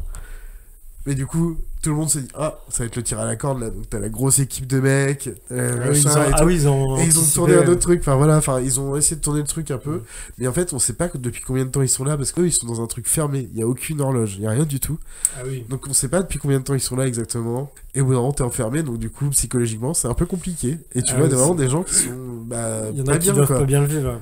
Il y a eu un petit exemple. Et vous vous rappelez de enfin, je sais pas si vous avez pas vu la série, il y a le truc des cookies là où il faut retirer la forme triangle, rond, le parapluie, étoile, le parapluie qui est horrible. Et en fait, au lieu de dire vous rentrez dans la salle et vous choisissez votre forme, ils ont fait vous mettez en 4 lignes et ils envoyaient les 4 premiers. Ils envoient du hasard. Les 4 premiers de la ligne. Ils font à vous 4, vous devez choisir qui va être sur quelle forme, enfin votre ligne va être sur quelle forme. Vous avez 5 minutes pour vous mettre d'accord. Mais ils savent pas. Non, mais les autres les voient en plus, en train de choisir. On est en train de refaire une putain de chronique. Et non, mais juste ça, du coup, eux, ils ont une pression, et en fait, ils comprennent très vite que, de toute façon, si au bout de 5 minutes, ils se sont pas mis d'accord, les 4 sont éliminés. Et on prendra celui d'après, etc., etc. Donc il faut choisir au bout d'un moment. Et du coup, il y a, psychologiquement, tu rajoutes encore un petit truc, parce que vu qu'il n'y a pas la psychologie de tu vas mourir, tu vas juste perdre 4,5 millions, hein, c'est pas grand chose. Mais voilà. Et du coup, c'est coréen Non, je pense que c'est américain. Ok. Mais c'est Netflix à fond, ça reste. Très bien, merci Charlie, pourquoi pas. Si vous avez aimé la série, moi j'ai bien aimé la série, donc pourquoi pas. Bien. Hugo, est-ce que tu as une petite reco à nous faire? Ouais. Et j'avais le livre des solutions, mais on l'a abordé. Du coup, j'ai Yannick, le dernier du Pieux. Oui. J'ai pas vu ça. Voilà, c'est les 2 derniers films que j'ai vus au cinéma et 2 bonnes surprises. Et Yannick, je sais pas si c'est la peine d'aborder l'histoire. Tout ce que je sais, c'est que c'était gratuit pour les Yannick. Oui, voilà, c'est bien le délire. C'est un Quentin Dupieux déjà, pour ceux qui aiment du Quentin Dupieux. C'est absurde. Celui-là, il est un peu plus sur Terre que d'autres, où c'est complètement lunaire. Donc, et en fait, c'est un mec qui va voir une pièce de théâtre et au bout d'un moment, il se rend compte que il a pas rentabilisé sa soirée de congé en allant voir cette pièce de théâtre parce qu'il s'emmerde. Sauf que il le dit aux comédiens sur scène et ensuite ça part en couille et puis les comédiens lui disent non mais c'est pas possible monsieur. En fait, il y a d'autres personnes et puis il dit ouais mais quand même. En plus, il a un accent, c'est Raphaël Quenard. Ouais. Et il dit quand même, j'ai pris le métro, j'ai posé un jour, et là, j'en ai pas, ça va pas du tout, là. Et du coup, ensuite, ça part en latte pendant 1 heure, et franchement, c'est un super moment. T'as envie que ça dure un peu plus longtemps, presque. Mais ouais, je crois qu'il est vraiment pas long. 1h15. Ouais, 1h15. Donc, au pire des cas, les dupieux, c'est pas long. Les dupieux, c'est jamais long. Vous passez pas mauvais. En fait, au pire, même si vous avez pas aimé, c'est pas une perte de temps. Oui, c'est ça. Après, quand t'aimes Dupieux... le dernier que j'ai vu, c'était Fumer fait tousser. Il est trop bien. C'était Hugo qui me l'avait conseillé pour le coup. Mais il est surprenant aussi. Et c'est pareil, j'ai pas trouvé incroyable, mais bon, tu vois, il est pas très long, ça m'a fait marrer. Après, oui, c'est peut-être une bonne chose que ce soit pas trop long non plus, parce qu'il faudrait pas pousser mais trop ça marche bien. Mais pour le coup, il y a aussi les 3 acteurs qui sont sur scène. C'est Pio Marmaille, Blanche Gardin et Sébastien Sachsen. Du coup, ça suit bien aussi. C'est pas mal. Et en général, il sait bien s'entourer. Ouais, il y a un bon casting où ça s'équilibre bien, quoi. Ouais, je tiens à dire que j'ai lâché ma petite larme quand même à la fin. Ah oui, mais il y a un truc. Voilà, il y a un truc touchant, je comprends, sur les dernières minutes, quoi. Ah oui, je vois le truc. Un des derniers que j'ai vu, c'était avec Chabat, justement. Réalité non, alors mince, j'ai plus le nom. En fait, il achète une maison où quand tu descends, t'arrives par le toit. Putain, je l'ai vu celui-là. Et en fait, en passant dans ce tunnel, il se passe quelque chose. C'est quoi c'est un twist. Ils se croient pas les uns les autres, ils s'engueulent pour savoir si c'est vrai ou pas, ou je sais pas quoi. Ça part trop en couille. À chaque fois, c'est un petit concept qui fait que tu peux passer 1 heure à délirer dessus, quoi. Benoît Magimel, donc, qui se fait poser une bite robotique. Voilà. Moi, j'ai envie de dire, allez le voir. Je m'attendais pas à cette chose. Et je vais aller le voir. Non, mais c'est que c'est tellement lunaire quand ça arrive, t'es là. Ok, bon, très bien. Ok, pourquoi pas. Ça va avec le personnage, ça m'étonne même plus arriver là dans le film. Mollusque, qu'est-ce que t'as une J'en avais une même ou déprimée, donc on va rester sur du. Oh, mais t'as le droit, mais vas-y. Non, on verra ça la prochaine fois. Putain, maintenant tu reconnais ton truc. Non, on va rester sur du fun. Okay, moi, ma dernière reco, c'est une BD de Luz, Testostérore. Du coup, c'est l'histoire de. Ah oui, celle que ta meuf veut pas lire. Elle aime pas le dessin, mais je pense qu'elle va la lire quand même. C'est un dessin, c'est assez simpliste, Luz. Je connais pas. Le concept est simple, c'est il y a un virus sur Terre qui fait que tous les hommes perdent leur testostérone. Alors du coup, il y a des mouvements de panique. Les fils de l'homme. Non, c'est pas pareil. Non, c'est pas vraiment ça. C'est plus que, disons qu'ils perdent leur virilité. Et ça, c'est terrible, en fait. Il avait son patriarcat classique. Et du coup, t'as plein d'hommes qui se rebellent en disant non, nous, on veut rester virils. Et du coup, ils prennent des doses de testostérone. Et t'as une pénurie d'avocats parce qu'il paraît qu'il y a de la testostérone dans l'avocat. T'as une rumeur qui dit ça. Et du coup, t'as des pénuries, les gens ils jettent dessus. Il se passe plein de trucs. La BD, elle est aussi épaisse qu'un tome de Sandman. Et voilà, c'était un très bon moment. Et puis apparemment, c'est une BD féministe en plus. Et je m'en suis même pas rendu compte. Donc c'est tellement déconstruit. Pas que tu la ranges dedans. Hein. Mais c'est parce que je suis déconstruit. Mais t'es complètement déconstruit. Oui, putain, c'est fou. Je m'en rends même plus compte. T'as les 4 mecs là sur un podcast, y a pas une meuf. On finit là-dessus, monsieur? Bah ouais, j'ai l'impression. Bah Hugo, merci beaucoup d'être venu, Hugo. Ouais, merci, c'était un plaisir. Et bravo pour le morceau. Oui, toujours. On va se le réécouter. Ouais, allez. Des gros poutous les gens. Gros bisous. Salut.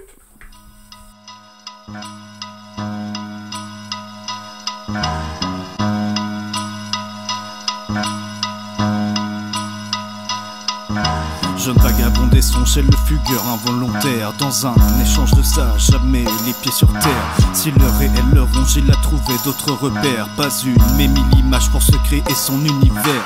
C'est un rêveur qui dans le hasard bâtit son territoire. C'est un chercheur qui devant l'histoire fait grandir l'espoir. Admiration de la passion de l'homme envers sa mission. Sans rémission ni démission, le rêve comme seule ambition. Dans les voies tracées, les précurseurs, la folie des grandeurs. Dans leur passé, mon baladeur grandit la splendeur. Que des fugitifs dénonciateurs aux abords de Phobos. Toujours attentif, le haut-parleur peut contenir le cosmos.